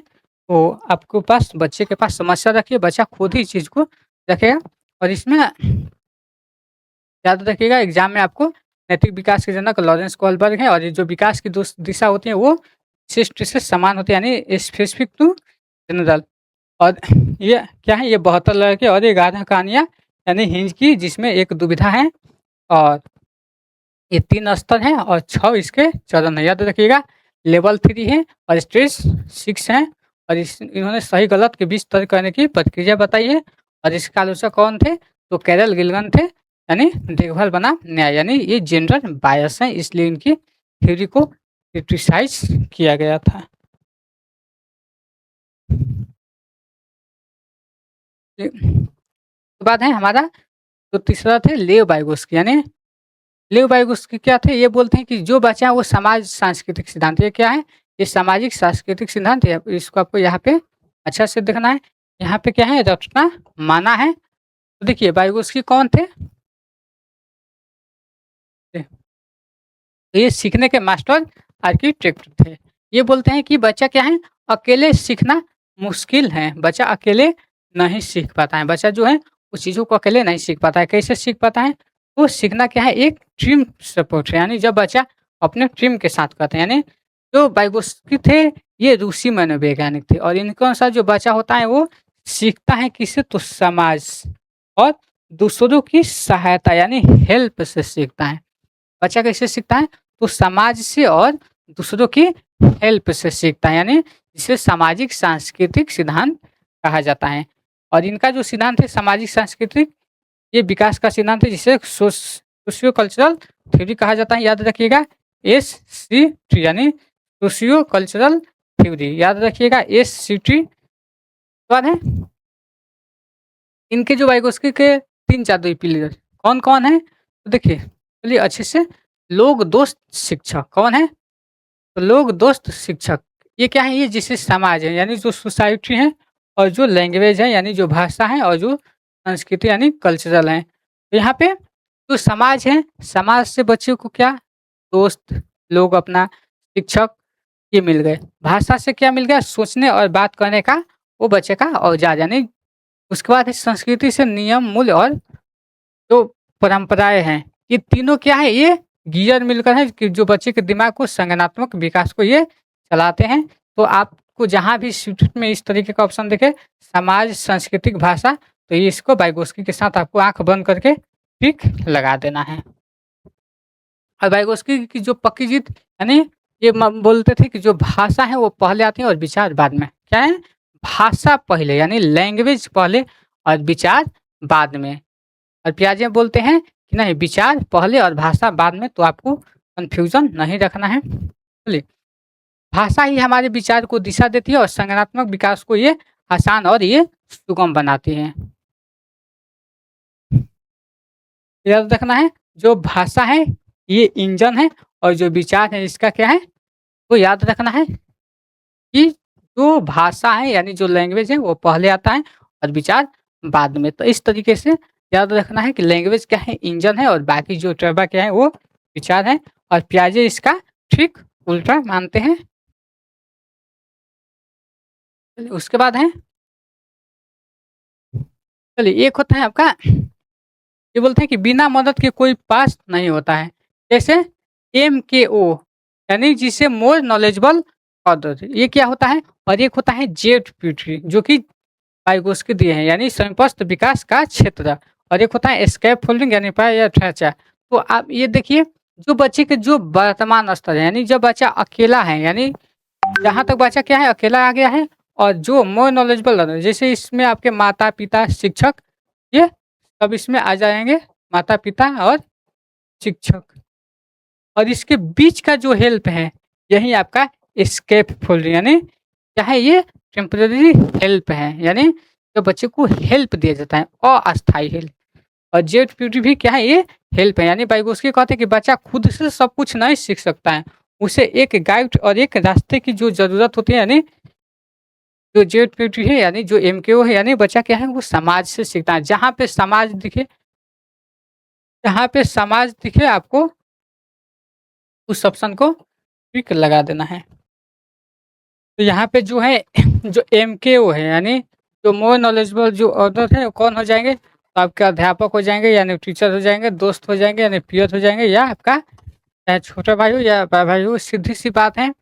जो व्यक्ति आपसे ज़्यादा जानता है वही आपका एमकेओ है। उसके बाद है देखिए स्कैफोल्डिंग, जो कि बार-बार ये सीटेट के एग्ज़ाम में ये पूछा जाता है। कभी इसको पाया बोल दिया जाता है, कभी ढाँचा बोल दिया जाता है, कभी मचान बोल दिया जाता है। यानी ये क्या होता है? ये टेम्परेरी हेल्प होता है, यानी इसे जिसे अस्थायी मदद कहा जाता है। इसे क्या कहा जाता है? इसे अस्थायी अस्थायी मदद। ये क्या हुआ? आपका टेम्परेरी हेल्प। इसमें क्या होता है? जैसे शुरुआती मदद, यानी यहाँ पे जब आपको शुरुआत में जब मदद किया जाता है, इस पे क्वेश्चन कैसा आता है, ये सारी चीज़ें देखेंगे। उसके बाद है जब आपको इशारे और संकेत दिया जाता है, जब यहाँ से आपको जो इशारा या संकेत दिया जाता है, उसके बाद है जब आपको मदद जो है वो हटा दिया जाता है। तो इसी को क्या बोलते हैं? इसी को पाया बोलते हैं, ढाँचा बोलते हैं या मचान बोलते हैं, यानी इसको ही स्कैफोल्डिंग बोलते हैं। और ये हुआ आपका एक अस्थायी मदद। क्या हुआ? ये अस्थायी मदद हुआ। तो सिंटेक्स में ये सब शब्द आपको देखने को मिलेंगे ही मिलेंगे। उसके बाद देखिए जो स्कैफोल्डिंग है वो क्या है? तो ये एक अस्थायी मदद है जिसे टेम्परेरी हेल्प कहा जाता है। और ये शब्द आपको जैसे देखने को मिलेगा, यानी जब आपको संकेत देना है, इशारा करना या आधा हल कर किया हुआ प्रश्न देना है। तो आपको याद रखना है कि जैसे ही बच्चा सीख जाए, मदद आपको हटा लेना है, यानी जो आपका स्कैफोल्डिंग है उसको हटा लेना है। उसके बाद देखिए जेड-पीटी क्या है? तो जेड-पीटी ये क्या है कि मैं खुद कर सकता हूँ, यानी ये आपका जो एक्चुअल लेवल है, यानी यहाँ पे कोई हेल्प नहीं, इस पे कोई मदद नहीं। इसमें क्या है? ये आपका जो समीपस्थ विकास का क्षेत्र है जहाँ से मदद से कर सकता है, और ये क्या है? मेरी पहुँच से ये बाहर है, यानी इसे यह वर्तमान स्तर और संभावित स्तर के बीच का क्या है? ये गैप है। जेड-पीटी क्या है? ये जो वर्तमान स्तर है और जो संभावित स्तर है उसके बीच का ये गैप है। तो ये आपका जेड-पीटी हो गया। देखिए प्राइवेट स्पीच यानी जिसे व्यक्तिगत या जिसे निजी वाक्य यानी जिसे सेल्फ टॉक कहा जाता है, यानी जैसे कि मेरा एडमिट कार्ड कहाँ है? हाँ, ये रहा, अब मुझे पेन रखना है। तो ये क्या है? ये सब के सब ये प्राइवेट स्पीच, यानी यहाँ पे जो बच्चा खुद से बात करता है, यानी क्या खुद से बात करना पागलपन है? वाइगोस्की कहते हैं कि ये बिल्कुल नहीं। यानी खुद से बात करना क्या है? तो प्राइवेट स्पीच, यानी बच्चा क्या कर रहा है? वो खुद ना खुद चीज़ों को सीख रहा है, यानी उसको न समझ में आ रहा है, तब वो खुद से बात कर रहे हैं। यानी बच्चे खुद में बात करते हैं, यानी वो अपने कार्य को क्या करते हैं? वो डायरेक्शन देते हैं, यानी उसे अपना दिशा दे रहे हैं। और जो वाइगोस्की बोलते हैं, देखिए वाइगोस्की बोलते हैं कि जो ये सहयोगात्मक अधिगम होता है, क्या है? ये कोलैबोरेटिव अधिगम है, यानी यहाँ पे क्या करता है? बच्चा एक दूसरे से सहयोग करके सीखता है, यानी ये क्या है? ये पारस्परिक शिक्षण है जिसे रेसिप्रोकल टीचिंग कहा जाता है, यानी बच्चे छोटे समूह में एक दूसरे के शिक्षक बन जाते हैं। और ये क्या है? ये पीयर ट्यूटरिंग है, यानी जिसे सहपाठी शिक्षण कहा जाता है। तो देखिए वाइगोस्की की क्लास में शांत बैठना माना है, यानी जो वाइगोस्की साहब हैं इनके क्लास में क्या है? शांत बैठना मना है, यानी यहाँ बच्चा क्या है? एक दूसरे से अंतःक्रिया करके यानी इंटरेक्शन करके सीखते हैं, जिससे समाज यानी वो अपने समाज और सांस्कृतिक से सीखते हैं। ये आपको ध्यान में रखना है। उसके बाद है देखिए जीन पियाजे और लेव वाइगोस्की में जो भी दिक्कतें आती है, ये सारी चीज़ें हो चुकी है, आपको समझ लेना है। जीन पियाजे मानते हैं क्या है? ये अकेला खोज करता है, यानी ये सीखने का ये तरीका है, अकेला खोज करता है यानी सीखने का तरीका। ये बोलते हैं कि नहीं, ये समाज सहयोग से ये बच्चा सीखता है, लेव वाइगोस्की बोलते हैं। और जो पियाजे हैं ये बोलते हैं कि विकास पहले होता है और अधिगम बाद में। याद रखना है, विकास पहले और अधिगम बाद में, यानी विकास भी अधिगम के बारे में बोलते हैं कि जो विकास है वो पहले होता है और अधिगम बाद में, यानी पहले क्या होता है? पहले आपका विकास होता है, और वाइगोस्की बोलते हैं कि नहीं, अधिगम पहले होता है और विकास बाद में होता है। उसके बाद भाषा और विचार के बारे में देखिए, ये आपको जो की पॉइंट है यही से आपका सारा जो थ्योरी है यहाँ से जो डाउट है वो सब क्लियर हो जाएगा। भाषा और विचार के बारे में क्या बोलते हैं जीन पियाजे? कि विचार पहले, वाइगोस्की क्या बोलते हैं? भाषा पहले। उसके बाद है खुद से बात करना। तो जीन पियाजे इसे ईगोसेंट्रिज्म कहते हैं, इसे अहम केंद्रित कहते हैं, और जो वाइगोस्की है इसे प्राइवेट स्पीच यानी इसे इनर स्पीच कहते हैं, जिसे सेल्फ रेगुलेशन और प्राइवेट स्पीच कहते हैं। और उसके बाद है देखिए, यहाँ पे आपको सामाजिक अंतःक्रिया सिद्धांत दिखा जाएगा, वहाँ पे आपको उस ऑप्शन को सही कर देना है। जहाँ पे आपको पाया, ढांचा, मचान, स्केप फोल्डिंग दिख जाए, उस ऑप्शन को आपको ग्रीन सिग्नल समझ के उस ऑप्शन को टिक लगा देना है। सहयोग, सहयोगात्मक अधिगम, ये सब के सब अब जो सीटेट जो आपका जो सीटेट जुलाई 2026 है, तो एकदम तो न्यू आपका जो सिलेबस कौन सा है, और जहाँ पे जेड पीटी दिखाई दे यानी संकेत और इशारे करना, और संस्कृति कल्चर, ये सब के सब क्या है, ये वाइगोस्की, जैसे ये यहाँ पे वाइगोस्की का नाम हो और आपको इस विकल्प में से जो भी दिखे तो बिना सोचे समझे आप उस पर ठीक लगा देना है। बस क्वेश्चन को ठीक से पढ़ना है कि इसमें कोई निगेटिव तो नहीं पूछा है। और जहाँ पे इस तरीके के ऑप्शन दिखे तो आपको क्या करना है, आपको इस सब ऑप्शन से बचना है। और यही जो है आपकी की पॉइंट होंगे, जहाँ पे रटने की बात होगी, याद करने की बातें होगी, उस सब के सब आपका ऑप्शन क्या है, वो गलत हो जाएगा। जहाँ पे केवल ओनली, जहाँ पे आपका अलग करना यानी पृथकीकरण यानी लेबलिंग करना, सिग्रेशन करना, कठोर अनुशासन, अकेले सीखना, ये सब के सब आपका गलत हो जाएगा। उसके बाद देखिए, चलिए वाइगोस्की के हिसाब से क्वेश्चन 2 सेकंड में इसका आंसर आप निकालिए। एक शिक्षिका किसी संरचना का इस्तेमाल करती हैं और जब वह बच्चों की जिज्ञासा पहले, शिक्षिका क्या कर रहे हैं, किसी संरचना का इस्तेमाल करती है और एक बच्चे की जिज्ञासा पहली बनाने में मदद करती है। इशारे व संकेत से करते हैं, किससे करते हैं, इशारे और संकेत से। तो इशारे और संकेत से सीधे बताए हैं, क्या है, ये स्वतंत्र खोज नहीं है ना, ये अलग है। देखिए पृथकीकरण आ गया, सिग्रेशन आ गया, ये ऑप्शन गलत हो जाएगा। रटना क्या है, ये भी गलत हो जाएगा। तो देखिए यहाँ पे क्या है, जहाँ पे स्केप फोल्डिंग बताया गया है यानी जिससे पाया, मचान या ढांचा कहा जाता है। तो इस तरीके के आपको ये ट्रिक को यूज कर लेना है कि जहाँ पे इशारे और संकेत देना, स्केप फोल्डिंग, ये सब के सब आपका सही होगा। चलिए जेड फ्यूटी क्या है, जो काम मदद से हो सके उसे जेड फ्यूटी कहते हैं। स्केप फोल्डिंग क्या है, दी जाने वाली अस्थायी मदद है। निजी वाक्य क्या है, यानी आपका खुद से बातें करना। ए में क्यों क्या है, जो मदद से अधिक जानकारी हो। निजी वाक्य क्या है, खुद से बातें करना। जेड फ्यूटी का जो फुल फॉर्म है, जोन ऑफ प्रोक्सिमल डेवलपमेंट, जो कि समाज, सांस्कृतिक और भाषा यानी SCL से याद रखना है, यानी सोसाइटी, कल्चरल और लैंग्वेज। तो इस तरीके की आपको अपने दिमाग में इसको अच्छे से फिट कर लेना है। उसके बाद हम चलते हैं एरिक एरिक्सन की थ्योरी। तो देखिए एरिक एरिक्सन बहुत ही महत्वपूर्ण है। ऐसा कोई भी टीचिंग का एग्जाम नहीं जहाँ से ये क्वेश्चन आप पूछा जाए, आपके KVS हो, ये चाहे आपका सुपर टेट हो, चाहे हर एग्जाम में ये एरिक एरिक्सन से पूछा ही जाता है। इसे मनोसामाजिक सिद्धांत कहा जाता है। क्या कहा जाता है, इनको मनोसामाजिक सिद्धांत का जनक कहा जाता है, यानी एरिक एरिक्सन को। तो चलिए हम एरिक एरिक्सन की थ्योरी को देखते हैं। ये रहे आपके एरिक एरिक्सन साहब, जिनका क्या है, ये जर्मन अमेरिकन मनोवैज्ञानिक थे और विचारधारा क्या थे, ये न्यू फ्रैगवादी थे। और इसका सिद्धांत क्या थे, जीवन अवधि विकास, यानी क्या था इनका सिद्धांत, जीवन अवधि विकास, यानी विकास जन्म से मृत्यु तक चलता है, यानी लाइफ स्पैन डेवलपमेंट। क्या है विकास, क्या है, ये जीवन से मृत्यु तक। यानी उसके बाद इनकी प्रसिद्ध पुस्तक 1950 में, यानी बचपन एवं समाज। चलिए तो हम अपने थ्योरी पे चलते हैं। क्या है मनोसामाजिक शक्ति, क्या है, एक आपका सकारात्मक पक्ष है यानी पॉजिटिव है, और एक आपका नकारात्मक पक्ष है, और इसके बीच क्या है मनोसामाजिक संकट, यानी क्या है, ये दोनों के बीच की बातें हैं। तो चलिए यहाँ से क्या है आपको याद रखना है,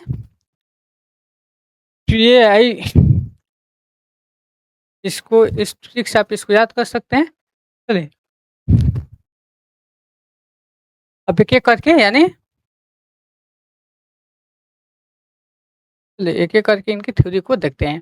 चलिए जो पहला स्टेज है, ट्रस्ट vs मिसट्रस्ट, यानी जिसे विश्वास बनाम अविश्वास कहा जाता है। इसमें क्या होता है, इसमें आशा यानी होप। तो चलिए जैसे जब बच्चा रोता है, यानी अगर कोई बच्चा रो रहा है तो उसके माता-पिता तुरंत उसको गले लगा लेते हैं। यानी जब कोई बच्चा को आप देखें कि जैसे बच्चा कोई रोता है, तो जो उसके माता-पिता होते हैं उसको तुरंत गले लगा लेते हैं। जब बच्चे को गले लगा लेते हैं तो बच्चे के क्या होगा, उसको दुनिया के प्रति क्या होगा, उसमें विश्वास पैदा होगा कि मैं सुरक्षित हूँ। यदि उस बच्चे को आप ध्यान नहीं दिया जाए तो उसमें क्या होगा, उसमें अविश्वास होगा। उस बच्चे में क्या हो जाएगा, उस बच्चे में अविश्वास हो जाएगा। यानी जब माता-पिता जब उसको अपने गोद में लेते हैं तो उसके अंदर विश्वास हो गया उस बच्चे को कि मैं सेफ हूँ। क्या हूँ? मैं सेफ हूँ। लेकिन अगर उसी बच्चे को अगर माता-पिता ध्यान ना दिए तो उसको क्या होगा, उसके अंदर क्या होगा, अविश्वास की भावना आ जाएगी। ये रहा इनका पहला स्टेज।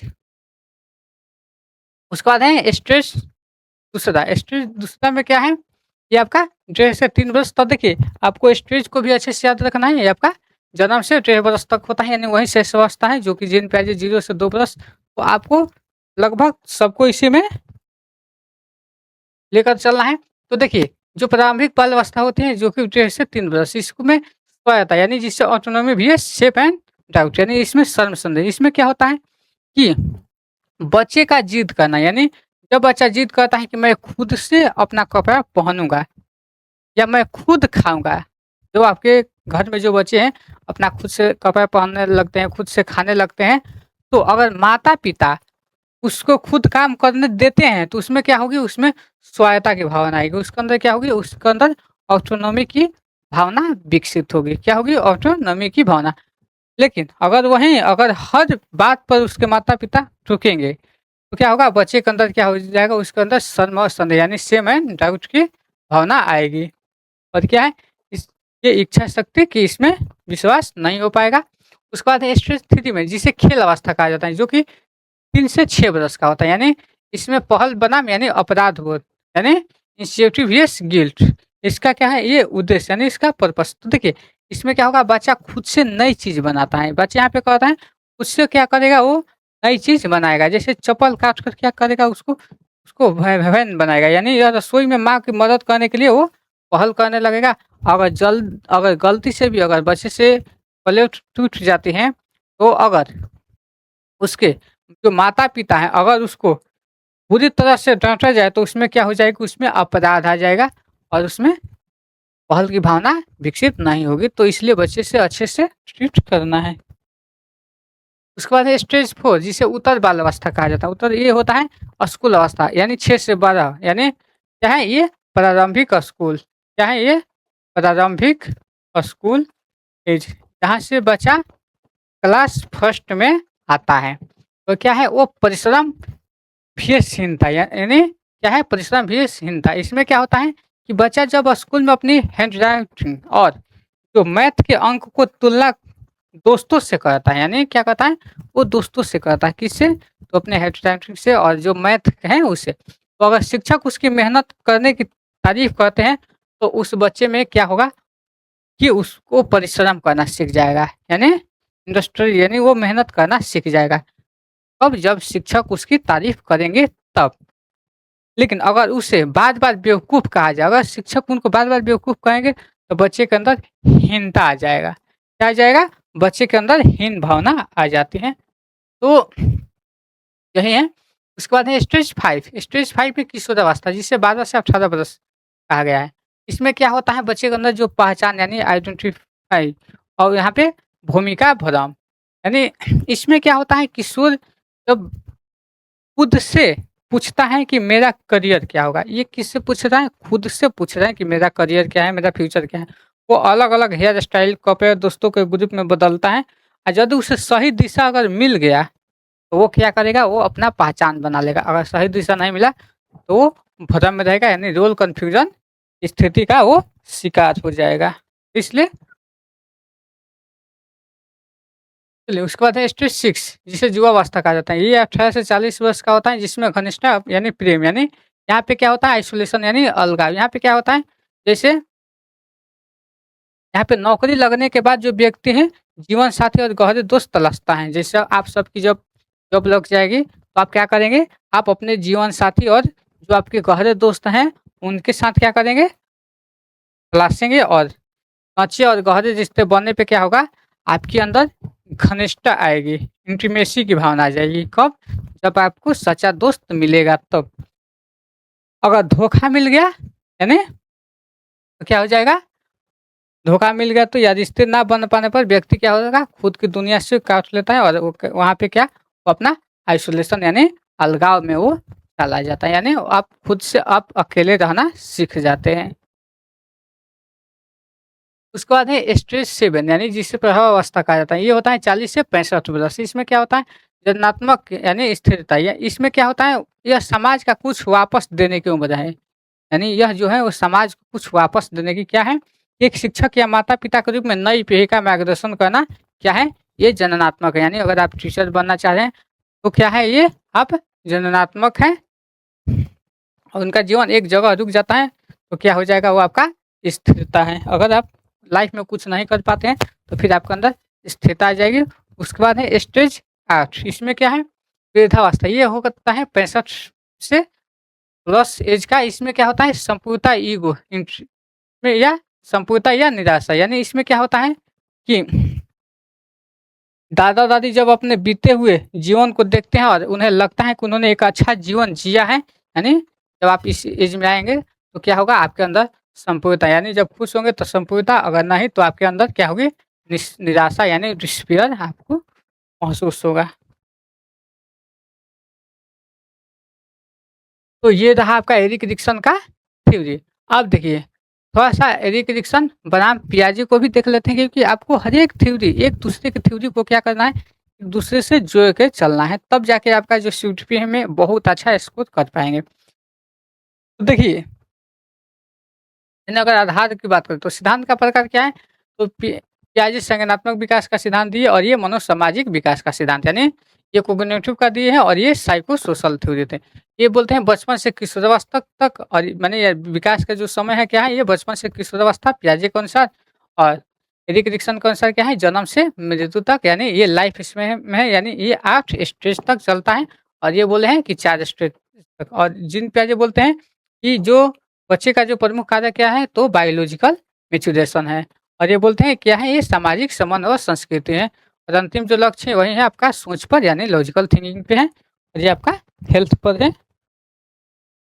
तो देखिए, सीटेट में आपको कैसे सवाल आते हैं? तो स्वायत्तता को बढ़ावा दे, यानी जो ऑटोनॉमी है, और बच्चों को छोटे काम खुद करने दे, जैसे आपका लंच बॉक्स खोलना, उन्हें रोके नहीं। और सेकंड में शर्मिंदा ना करे, उसको अवॉइड गिल्ट, सेम बच्चे की गलती होने या अगर पलक टूटने पे उसका मजाक ना उड़ाए, बल्कि उसका सही आप रास्ता दिखाएँ। या आप उसकी जो प्रयास है उसको प्रशंसा करें, एनकरेज करें, केवल सही उत्तर ही नहीं, बच्चे की जो मेहनत है उसको तारीफ़ करें, ताकि उसके अंदर हीन भावना ना आए। और ऑप्शन में है पहचान बनाने में मदद करें, बच्चों को किशोरावस्था उनके लक्ष्य और रुचियों में उसको आपको गाइड करना है। और ये रहा आपका, देखिए, यही चीज़ें स्टेज, जो 8 स्टेज हैं, और ये आयु हो गया, उसके बाद है आपका मनोसामाजिक संकट और मनोसामाजिक शक्ति। तो ये सारी चीज़ें हो चुकी हैं, आपको तो एक बार पढ़ लेना है। उसके बाद देखिए, ये स्किनर, अब स्किनर से चलते हैं। स्किनर जिन्होंने क्रिया अनुबंधन सिद्धांत दिए, क्रिया प्रसूत अनुबंधन सिद्धांत। ये क्या बोलते हैं? यानी ऑपरेंट कंडीशनिंग। क्या है ये? इनकी थ्योरी ऑपरेंट कंडीशनिंग। ये है करके सीखना, यानी लर्निंग बाय डूइंग। यानी ये बोलते हैं कि कर्म और फल को मनोवैज्ञानिक विज्ञान, यानी करके सीखना। तो देखिए, बीएफ स्किनर कौन थे? तो बीएफ स्किनर थे यूएसए, यानी अमेरिका के क्या थे? ये हार्वर्ड विश्वविद्यालय। क्या है इसका विचारधारा कैसे थी? तो ये व्यवहारवादी थे। क्या थे ये? व्यवहारवादी। याद रखिएगा, व्यवहारवादी थे। और इनका जो सिद्धांत का जो मूल है, व्यवहार उसके परिणामों द्वारा संचालित होता है। इस शिक्षा मनोविज्ञान की वह शाखा है जो शिक्षण एवं अधिगम से संबंधित है। ये बीएफ स्किनर का ये स्टेटमेंट है। तो चलिए, मनोविज्ञान में क्रांति, यानी एसआर बनाम आरएस थ्योरी, यानी एसआर थ्योरी और इन्होंने आरएस थ्योरी। याद रखिएगा, एसआर थ्योरी यानी पावलोव थॉर्नडाइक, और आरएस क्या है? थ्योरी ये स्किनर की है। तो आपको थोड़ा-सा इसमें समझना है। तो देखिए, यानी जो उद्दीपक है, यानी जो स्टिमुलस है, और जो अनुक्रिया है, यानी जो स्टिमुलस और रिस्पॉन्स है, यानी क्या है? तो देखिए, पहले खाना और फिर इलाज। यानी जब कुत्ते को खाना दिखाया जाता है तो पहले खाना आया फिर उसको लाया। ये आपका ए साथ जिसे पावलो और थर्मोडाइक दोनों इस पे कहते हैं। और इसमें क्या है रिस्पॉन्स और इसमें आपका उद्दीपक। इसमें क्या है पहले कार्य और फिर परिणाम, यानी यहाँ पे जो चूहा है यानी जो स्किनर है इनका प्रयोग चूहा पे था, याद रखना है।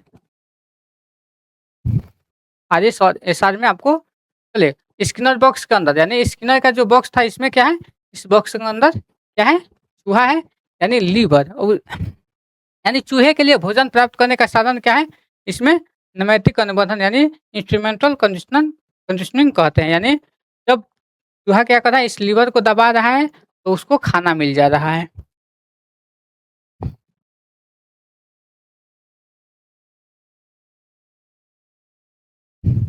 चूहे का प्रयोग 1938 में कर्म और फल का चक्र। जो चूहा है इसका गलती से क्या है ये पैर दब जाता है यानी लीवर, जिसे जब एक चूहे को पिंजरे में जब बंद किया जाता है तो जब चूहे को जब भूख लगती है तो वो क्या करता है अधिगम, यानी वो समझ विकसित करता है, यानी कि जब तक से लीवर नहीं दबेगा तब तक से उसको भोजन नहीं मिलेगा। तो जब गलती से क्या हो रहा है चूहा का जो पैर है वो लीवर पे यानी पड़ जा रहा है, तो उसका परिणाम क्या हो रहा है उसको भोजन की प्राप्ति हो जा रही है। तो ये चीज़ें उसको अचानक हो रही है। उसके बाद है देखिए यहाँ पे है कबूतर का प्रयोग 1943 में, इस पे फिर किए कबूतर का प्रयोग 1943 में किए। कबूतर का जो प्रयोग था वो शेपिंग आकृतिकरण को दर्शाता है, यानी यहाँ पे जो लाइट पर जो चोंच मारने पे उसको क्या है उसको दाना मिलता है यानी उसको भोजन मिलता है। तो जीव को धीरे धीरे एक विशिष्ट और जटिल व्यवहार सिखाना ही शेपिंग कहलाता है।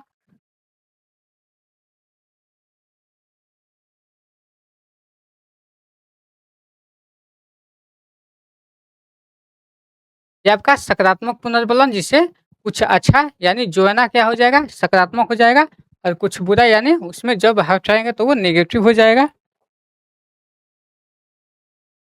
पनिशमेंट का खतरा यानी स्किनर का दृष्टिकोण, ये बोलते हैं कि अगर पुनर्बलन यानी रिइंफोर्समेंट है व्यवहार का निर्माता यानी व्यवहार को मजबूत बनाता है और सिखाता है कि क्या करना है, इसका प्रभाव अस्थायी होता है। और जो पनिशमेंट है ये क्या है व्यवहार का ये दमन करता है, यानी अगर पनिशमेंट से क्या है रिटर्न व्यवहार को केवल कुछ समय के लिए दबाता है, जैसे रिटर्न का भय खत्म होता है बुरा व्यवहार क्या है फिर से वो वापस आ जाता है। सतत पुनर्बलन क्या है, देखिए पुनर्बलन की जो एक पुनर्बलन की जो अनुसूची है, यानी एक है सतत पुनर्बलन यानी जिसे कंटिन्यूअस रिइंफोर्समेंट कहा जाता है, एक आंशिक पुनर्बलन। तो सतत पुनर्बलन क्या है दर हर सही अनुक्रिया पर इनाम मिलता है, यानी जब वो सही करता है तो उसे इनाम मिलता है, तो ये आपका सतत पुनर्बलन हो गया। और जैसे यानी हर सही अनुक्रिया पर इनाम मिलता है, शुरुआत में जल्दी सीखने के लिए अच्छा होता है, और जब इनाम नहीं मिलता है तो आदत तो वो छूट जाता है। आंशिक पुनर्बलन क्या होता है कभी इनाम मिलता है कभी नहीं मिलता है, कभी इनाम मिलता है तो कभी नहीं मिलता है। स्किनर के अनुसार यह सबसे प्रभावी और अस्थायी है, चलिए, इसलिए बच्चों को इस प्रेरित करना है। और यहाँ से देखिए आपको ये जो वाटसन जेबी वाटसन है कहा है, तो आपको इसको याद रखना है जेबी जेबी वाटसन कि मुझे एक बच्चा दो मैं उसे कुछ भी बना दूंगा, ये कौन बोलते हैं, तो ये आपके जेबी वाटसन बोलते हैं कि मुझे बच्चा दो यानी आप जो चाहिए मैं उसको बना दूंगा। ठीक है।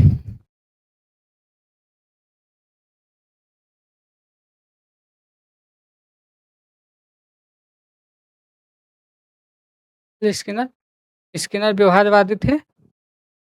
उसके बाद देखिए यहाँ से आपका रॉबर्ट स्टर्नबर्ग का, जिन्होंने बुद्धि का त्रितंत्र सिद्धांत दिया, यानी जिसे ट्रेजेडी थ्योरी ऑफ इंटेलिजेंस कहा जाता है, यानी ये क्या है यहाँ पे आपको चलिए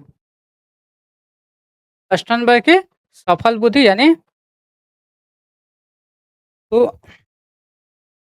चलिए एक है विश्लेषणात्मक बुद्धि यानी जिसे एनालिटिकल, यानी तो त्रितंत्र जो है ट्रेजेडी जो थ्योरी है, एक है आपका एनालिटिकल यानी विश्लेषणात्मक बुद्धि, और एक है आपका सृजनात्मकता यानी क्रिएटिव, और एक है आपका व्यवहारिक यानी जिसे प्रैक्टिकल। तो आप इसको कैप से याद रखिएगा, CAP यानी क्रिएटिव हो जाएगा, उसके बाद आपका एनालिटिक हो जाएगा और P से आपका प्रैक्टिकल हो जाएगा। तो ये क्या है, स्टर्नबर्ग की त्रिय प्रणाली बुद्धि है। आपसे ज़्यादा नहीं पूछा जाएगा, तो इसमें आप देख सकते हैं। चलिए इतना ही, इसमें यही पूछता है कौन है कौन नहीं है।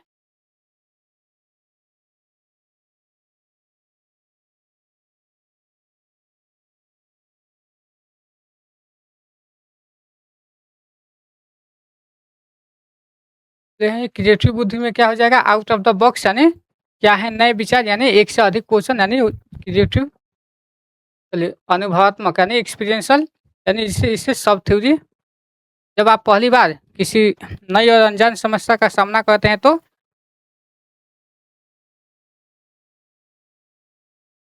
एक बात है व्यवहारिक बुद्धि यानी जिसे प्रैक्टिकल इंटेलिजेंस कहते हैं।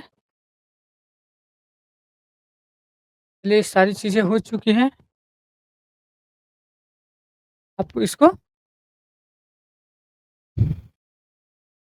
देखिए, जो बुद्धि है यानी एक सब थ्योरी है। तो देखिए एनालिटिकल और क्रिएटिव और प्रैक्टिकल, जिसे CAP यानी कैप, और इसी का अन्य नाम एनालिटिकल को कंपोनेंशियल कहा जाता है, और जो क्रिएटिव है एक्सपीरियंशियल थ्योरी कहा जाता है, और प्रैक्टिकल को कॉन्टेक्चुअल। तो देखिए आपको CAP और CCE से याद रखिएगा, इसको CCE से, और उसको आपको CAP से याद रखना है। यानी एनालिटिकल क्या होता है, समस्या को टुकड़े में तोड़ देना, क्या हो गया आपका एनालिटिकल हो जाएगा, यानी विश्लेषणात्मक बुद्धि हो गया, यानी जिसे घटकीय बुद्धि कहा जाता है। और जब आप क्रिएटिव यानी इसको सृजनात्मकता यानी अनुभवात्मक बुद्धि, इसमें क्या होता है कुछ नया आविष्कार करना। उसके बाद है जो प्रैक्टिकल यानी जो व्यवहारिक बुद्धि है, इसमें क्या होता है, यानी इसमें आपको असली जिंदगी में आप जब जुगाड़ लगाते हैं। चलिए आपको याद रखना है, पी से प्रैक्टिकल, एन से एनालिटिकल, और यानी से आपको क्रिएटिव, और इससे स्टर्नबर्ग की थ्योरी। CEC से भी ऐसे याद कर सकते हैं, कंपोनेंशियल, एक्सपीरियंशियल और कॉन्टेक्चुअल। कई बार ये CEC यानी आपसे इससे पूछ लेता है कौन है कौन नहीं है, तो आपको अच्छे से देख लेना है। अगर प्रश्न में आपको जब भी दिखे एनालाइज, विश्लेषण और क्रिटिक यानी आलोचना यानी मूल्यांकन और तुलना, तो आपको उत्तर में क्या है विश्लेषणात्मक बुद्धि का उदाहरण है। और आपको जब भी प्रश्न में दिखे कोई नया चीज़ है, आविष्कार और अपसारी और कल्पना, तो आप उसको क्या क्रिएटिव के साथ यानी सृजनात्मकता के साथ आप जाएंगे। और वही बात है आपका जो अनुकूलन यानी वास्तविक जीवन और उसमें लागू करना, तो ये आपका व्यवहारिक बुद्धि यानी इससे प्रैक्टिकल। तो अगर यहाँ पे इस चीज़ को आप समझ सकते हैं तो आपका यहाँ पे क्लियर हो गया। डॉक्टर नहीं मरना है, आपको चीज़ों को समझना है। और इस ईंधन में कमियां क्या थी, तो मापने में कठिनाई होती थी, तो मेजरमेंट नहीं किया जा सकता था। देखिए आपसे अगर क्वेश्चन ऐसे पूछा जाएगा कि स्टर्नबर्ग के बुद्धि के त्रिआयामी सिद्धांत में कौन सम्मिलित नहीं है, तो देखिए आपसे ऐसे क्वेश्चन पूछा जाएगा विश्लेषणात्मक, सामाजिक, अनुभवात्मक और प्रासंगिक। तो यहाँ पे क्या हो जाएगा, ये सामाजिक यानी ये नहीं है, बाकी जो विश्लेषणात्मक, अनुभवात्मक है, प्रासंगिक है, ये आपका है। तो आपको इस तरीके के देखिए ये आपके SP टेट में भी आया था। तो सदृश वस्तु के समाधान यानी एनालॉजी में क्या शामिल है, तो क्या है, तो इसमें आपका संकेतीकरण यानी तुलना, जो विश्लेषणात्मक बुद्धि के प्रदर्शन का घटक का हिस्सा है। तो ये आपके SP टेट में आया है, 2021 में आया था। चलिए के बाद है, चलिए ये रहा है आपके नोम चोम्स्की साहब। नोम चोम्स्की साहब, चलिए ये बोलते हैं कि जो बच्चा होता है उसके माइंड में एक चिप लगा हुआ है। क्या है, एक चिप, यानी एक चिप जो है इंस्टॉल है। जिस तरीके की आपके मोबाइल में जिस तरीके का कोई ऐप इंस्टॉल है, तो बच्चे के माइंड में यानी उसके जो स्कीमा है, उसके जो दिमाग है, उसमें क्या है एक चिप इंस्टॉल है। कौन बोलते हैं, तो नोम चोम्स्की। यानी नोम चोम्स्की कौन है, तो ये अमेरिका के प्रसिद्ध संज्ञानवादी थे यानी कॉग्निटिविस्ट थे। और ये क्या थे, ये पुरानी सोच को चुनौती देते थे। यानी पहले माना जाता है कि जब बच्चे तोते की तरह नकल करके सीखते हैं, तो चोम्स्की ने कहा कि नहीं, इंसान बच्चा एक स्मार्ट सुपर कंप्यूटर है। यानी ये क्या है, बच्चे में देखिए आपको ये मूल मंत्र याद रखना है कि जो बच्चा होता है उसमें भाषा सीखने की जो क्षमता होती है वो जन्मजात होती है, यानी क्या होती है? यानी इनबॉर्न, यानी क्या होती है? इनेट होती है, यानी उसके अंदर क्या होती है? भाषा सीखने की क्षमता जन्मजात होती है। क्यों? क्योंकि बच्चे के अंदर एक चिप लगा हुआ है जिसे लैंग्वेज एक्विजिशन डिवाइस कहा जाता है। तो चलिए उन चीज़ को भी हम देखिए करके देखते हैं। तो देखिए, ये पहले पुरानी सोच, यानी बच्चा क्या है? कोजी सिलेक्ट है, क्या है? ये कोजी सिलेक्ट, लेकिन ये अब ऑप्शन आपका गलत हो जाएगा। लेकिन जब चुमस्की है ये बोले हैं कि नहीं, बच्चे के अंदर क्या है? बच्चे के अंदर उसके माइंड में क्या है? एक चिप है, यानी जिसे लैंग्वेज एक्विजिशन डिवाइस कहा जाता है, जो कि आपके ये आपके सीटीपी में भी पूछा जाता है। आपके लैंग्वेज दोनों में, चाहे आपका हिंदी हो या आपका इंग्लिश हो, ये दोनों ही लैंग्वेज में पूछा जाता है। चलिए, जैसे-जैसे नया फ़ोन खरीदते हैं उसमें आपको कैमरा और मैसेजिंग पहले से इंस्टॉल होता है। वैसे ही बच्चे के दिमाग में क्या होता है? एक भाषा का सॉफ्टवेयर जन्म से ही इंस्टॉल होता है। ये कौन बोलते हैं? तो नोम चॉम्स्की बोलते हैं। यानी जो बच्चे का जो दिमाग है, यानी जो बच्चे का जो माइंड है, और इस माइंड में क्या है? एक चिप है, और जिस चिप का नाम है लैट, क्या है? Language acquisition device. क्या है? ये लैंग्वेज एक्विजिशन डिवाइस। चलिए, ये हमारे मस्तिष्क में एक काल्पनिक स्मार्ट चिप है जो भाषा के नियम को ये डिकोड करती है। और इसकी एक्सपायरी डेट कब होती है? तो यह चिप शुरुआती में 5 वर्ष की आयु तक सबसे अधिक सक्रिय यानी एक्टिव रहती है। जैसे-जैसे उम्र बढ़ती है उसमें जो उसके सीखने की, यानी जो लैट की जो ताकत और भाषा सीखने की, उसमें स्पीड कम हो जाती है। यानी कुल बात ये है कि अगर 5 साल का बच्चा, यानी अगर कोई भी बच्चा 5 साल का हो, तो आप उसको जिस भाषा सिखाना चाहते हैं, चाहे आप उसको हिंदी सिखाना चाहते हैं, इंग्लिश, उर्दू, अंग्रेजी यानी फ्रेंच, फ़ारसी, जो भी भाषा है, आप उस भाषा को सिखा सकते हैं। यानी वो सबसे ज़्यादा कब सीखेगा? जब बच्चा शुरुआती के 5 साल का, यानी 5 साल का रहेगा, तो वो बेहतर तरीके से सीख जाएगा। और यही बोलते हैं कि इसमें क्या है? सार्वभौमिक व्याकरण, जिसे यूनिवर्सल ग्रामर, ये कई बार सीटेट में पूछा गया है और एग्जाम में, कि सार्वभौमिक व्याकरण यानी जिसे यूनिवर्सल ग्रामर कहा गया है, कौन दिए हैं? तो नोम चॉम्स्की। यानी बच्चे क्या है? दुनिया के सभी भाषाओं का बेस या व्याकरण का एक क्या है? एक जैसा है। हर भाषा एक दूसरे से क्या है? संबंधित है। क्या है? हर भाषा एक दूसरे से संबंधित है, यानी बच्चा बिना स्कूल गए स्वयं अपना व्याकरण नियम बना लेता है। बिना स्कूल गए हुए क्या है? उसके अंदर जो लैंग्वेज है, यानी लैंग्वेज एक्विजिशन जो डिवाइस है, वो खुद से बना लेता है। यानी ये क्या है? ये प्रजननक व्याकरण है, ये जेनरेटिव ग्रामर है। इसमें सीमित शब्द नहीं, इसमें सीमित शब्द प्लस लेट, यानी क्या है? ये अनंत नए वाक्य है, यानी उसमें बहुत सारी भाषा है। और इन्होंने भाषा के 2 स्तर बताए, यानी भाषा के कितने लेवल बताए? 2, यानी 2 लेवल ऑफ लैंग्वेज। भाषा के कितना स्तर? 2। तो यहाँ से आपके सीटेट में भी पूछा जाता है। एक होता है सतही संरचना, जिसे सरफेस लेवल कहते हैं, और एक होता है गहरी संरचना, जिसे डीप लेवल कहा जाता है। जिस तरीके से आप इसको देख सकते हैं कि जो मम्मी, खाना, पानी, ये सब जो है, पापा, ये सब क्या है? ये सतही संरचना है।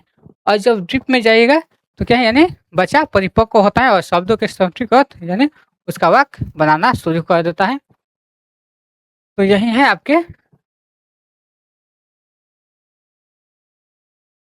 इस तरीके से आप देख सकते हैं।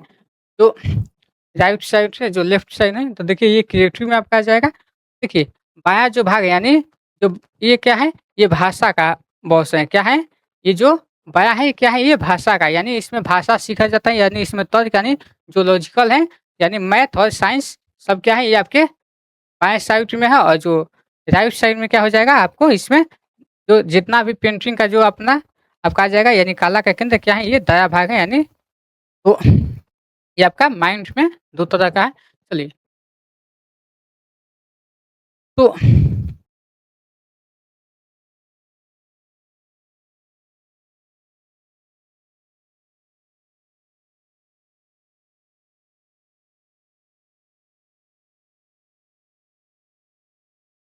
यहाँ से देखिए, भाषा अर्जन की क्षमता होती है, यानी जन्मजात होती है, और लैंड यानी लैंग्वेज एक्विजिशन डिवाइस, यानी सार्वभौमिक व्याकरण होता है। प्रजनन व्याकरण भाषा सीखने का सबसे तीव्र समय 5 वर्ष तक है। भाषा के 2 स्तर होते हैं, सतही और गहरी। ये क्या है? जो चॉम्स्की है, नोम चॉम्स्की, उनके अनुसार है। तो आप इसको अच्छे से देख सकते हैं। अब चलिए, बंटूरा साहब, अल्बर्ट बंटूरा का सामाजिक अधिगम सिद्धांत याद रखिएगा। ये क्या है? Social learning theory. Social learning theory क्या है? इन्होंने एक बोबो डॉल पे एक प्रयोग किया, यानी उस पे एक्सपेरिमेंट किए। तो चलिए उनकी एक्सपेरिमेंट को देखते हैं। तो इनका जन्म 1925 में कनाडा में हुआ था और क्या थे ये? स्टैनफोर्ड के विश्वविद्यालय थे इनका। और जो बंटूरा का जो सिद्धांत है वो व्यवहारवाद पे, किस पे है? व्यवहारवाद पे, यानी किस पे है वो?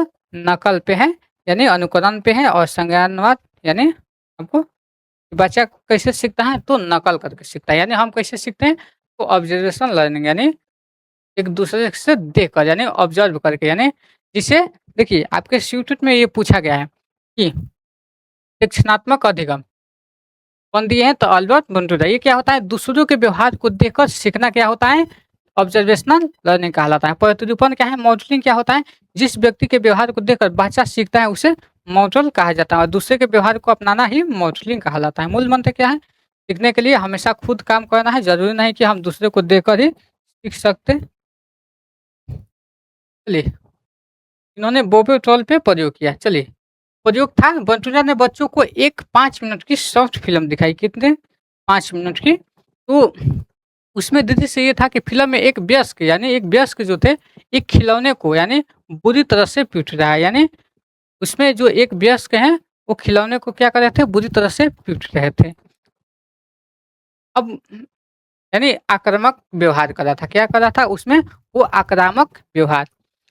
तो अब सवाल ये है कि जब बच्चे इस कमरे में जाएंगे तो क्या वो भी जो वो डॉल है उसको मारेंगे? क्या आक्रामक जो यानी जो एग्रेशन का जो व्यवहार है वो करेंगे? तो उसके लिए फिर उस बच्चे को क्या किया गया? एक बंद कमरे में रखा गया। यानी अब बच्चे ने क्या किया? बंटूरा ने बच्चों को 3 समूह में बांटा और फिल्म के अलग अलग अंत दिखाए। ग्रुप 1 में यानी उन्होंने 3 ग्रुप बनाए, और जिसमें जो अल्बर्ट बंटूरा है उन्होंने 3 ग्रुप बनाए, और उसमें एक ग्रुप में एक मॉडल को क्या किया? आक्रामक के लिए इनाम दिया गया। यानी जब जब यहाँ पे जब ये वयस्क जो है उस डॉल के साथ आक्रामक व्यवहार करा, यानी एग्रीगेशन यानी गुस्सा, पीटना, तो उसके बाद जब ये दिखाया गया, फिर उसको बाद में दिखाया गया कि जो एग्रेशन यानी जो गुस्सा किया गया उसके लिए क्या किया गया? उसको मॉडल यानी उसको क्या किया गया? उसको इनाम दिया गया, उसको पुरस्कार मिला ग्रुप ए को। तो उसमें पुरस्कार मिला। ग्रुप बी को क्या दिखाया गया कि इसमें जो बच्चे हैं उसके लिए साजा मिला है। यानी जब वो आक्रामक जो व्यवहार कर रहा है तो उसके लिए साजा।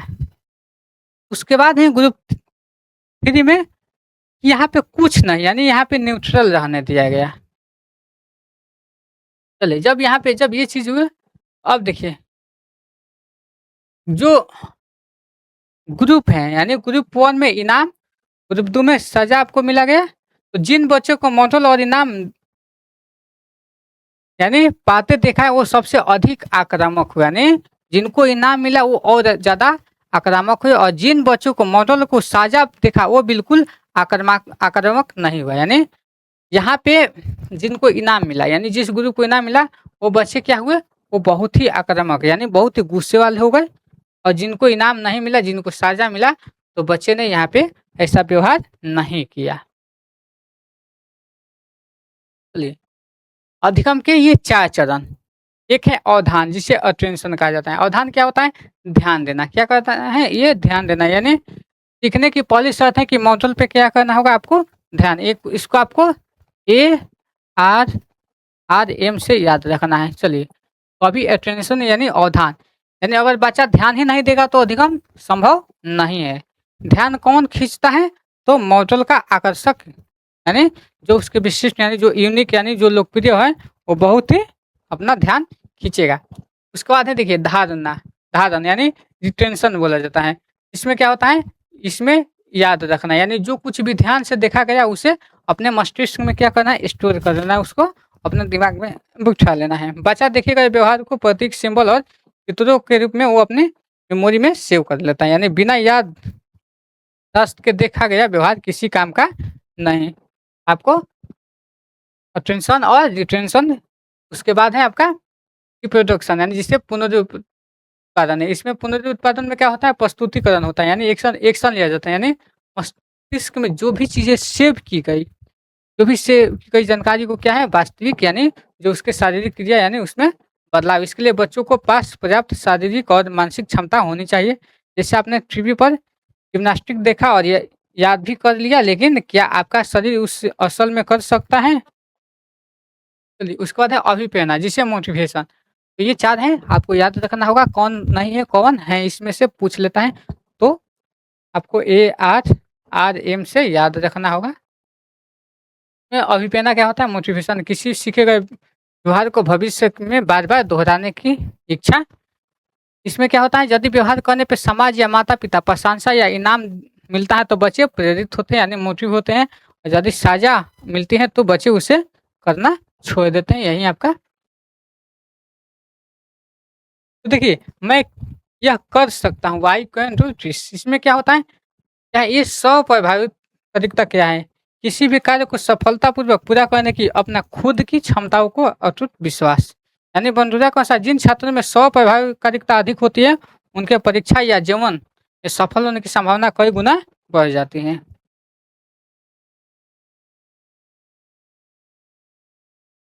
यही रेसिप्रोकल डिटरमिनिज्म, ये होता है व्यक्ति, पर्सन, अनुवांशिक यानी बिहेवियर और वातावरण। यानी यह सिद्धांत कहता है कि इंसान का विकास एक तरफा नहीं होता है, उसके यानी व्यक्ति यानी पर्सन, उसका व्यवहार, बिहेवियर और वातावरण, ये तीनों लगातार एक दूसरे को प्रभावित करते हैं।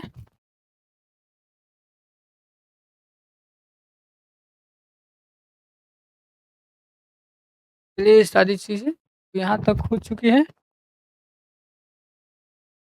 यही चीजें बोबो तौर पे प्रयोग किए हैं, तो आपको याद रखना है। अटेंशन, रिटेंशन, रिप्रोडक्शन और मोटिवेशन, आपको ARRM यानी 4 स्टेप में आपको याद रखना है। इससे ज़्यादा नहीं पूछा जाएगा कि ये बोलते हैं कि बच्चा क्या करता है, ये खुद से यानी देख कर सीखता है। उसके बाद में देखिए ठंडाई का अधिगम सिद्धांत। तो देखिए ठंडाई का जो अधिगम का जो सिद्धांत है, यानी पराश्रम थ्योरी का सिद्धांत, जो कि हर एग्जाम में पूछा ही जाता है। तो चलिए इनकी थ्योरी को भी देखते हैं। ये शैक्षिक मनोवैज्ञानिक के ये जनक थे, किसके थे, ये शैक्षिक मनोवैज्ञानिक के, यानी इन्होंने जानवरों पर प्रयोग कर अपनी PhD पूरी की थी। और ये यानी इनकी बुक है एनिमल इंटेलिजेंस, याद रखना है। थॉर्नडाइक एक प्रसिद्ध अमेरिकी अमेरिकी व्यवहारवादी थे, जिन्होंने पशु मनोविज्ञान का जनक भी कहा जाता है। मनोविज्ञान के एक है स्टिमुलस, यानी जिसे उद्दीपक। स्टिमुलस क्या है, उद्दीपक क्या है, वो लक्ष्य यानी जो वस्तु आपको कोई काम करने के लिए प्रेरित करती है, चाहे वो आपका स्टिमुलस है। यानी जैसे आपको टीचर बनना है तो आपको सीक्रेट क्या हुई, सीक्रेट क्रिया करना आपके लिए ये स्टिमुलस का काम कर रहा है। जैसे यहाँ पे जो भूख लगने पर क्या है, मछली, यानी जो रिस्पॉन्स है, यानी जो अनुक्रिया है उद्दीपक को पाने के लिए की गई शारीरिक क्रिया, यानी क्या है, ये मछली को पाने के लिए बिल्ली का उछलना कूद करना, ये क्या है आपका अनुक्रिया यानी रिस्पॉन्स है। जैसे आपको सीक्रेट क्रिया करने के लिए आपको इस चैनल पे आप आए हैं, तो ये क्या हो गया, आपका ये रिस्पॉन्स हो गया। तो जब आपका जब स्टिमुलस और जब रिस्पॉन्स मिलता है तो क्या होता है आपका सीखना, यानी जब आपका सीक्रेट क्रिया करना है और इस चैनल से तैयारी करें तो क्या हुआ, आपका क्या है, आपका लर्निंग हो रहा है।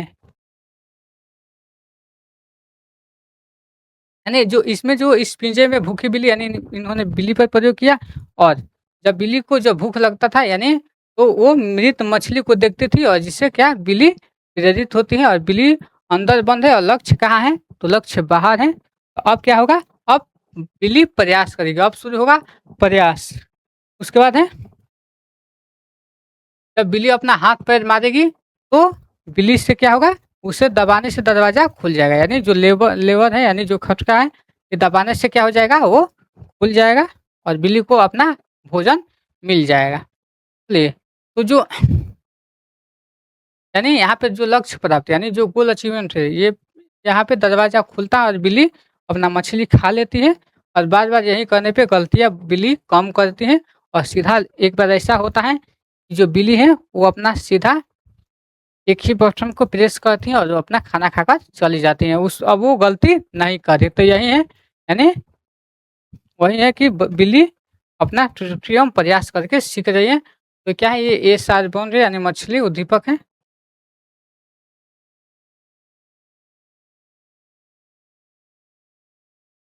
चलिए ठंडाई के अनुसार जो सीखना होता है यानी जो लर्निंग है ये कुछ नहीं बल्कि उद्दीपक और अनुक्रिया के बीच का एक मजबूत संबंध बनाना है।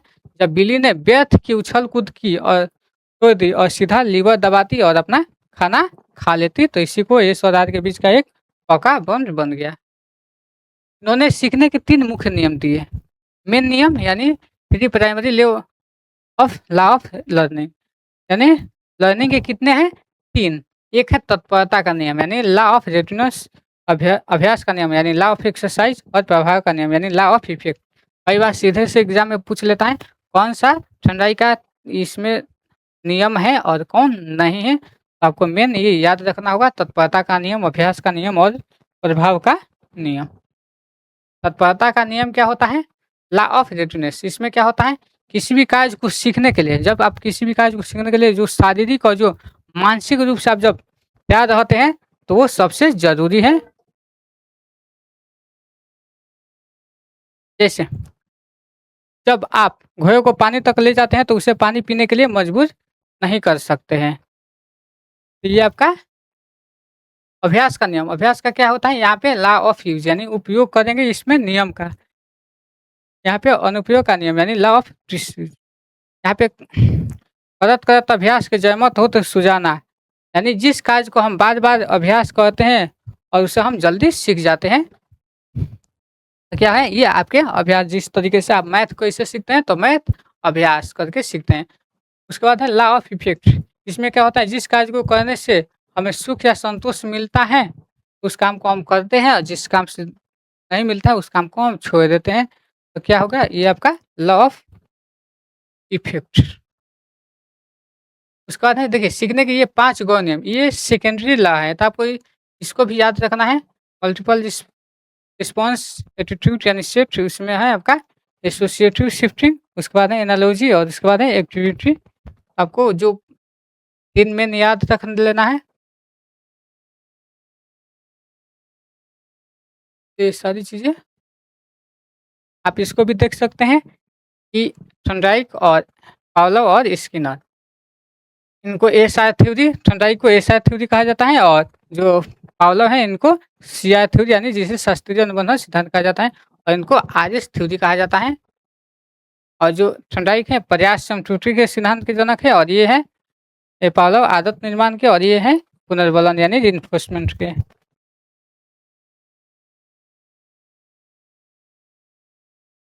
चलिए सारी चीज़ें हो चुकी।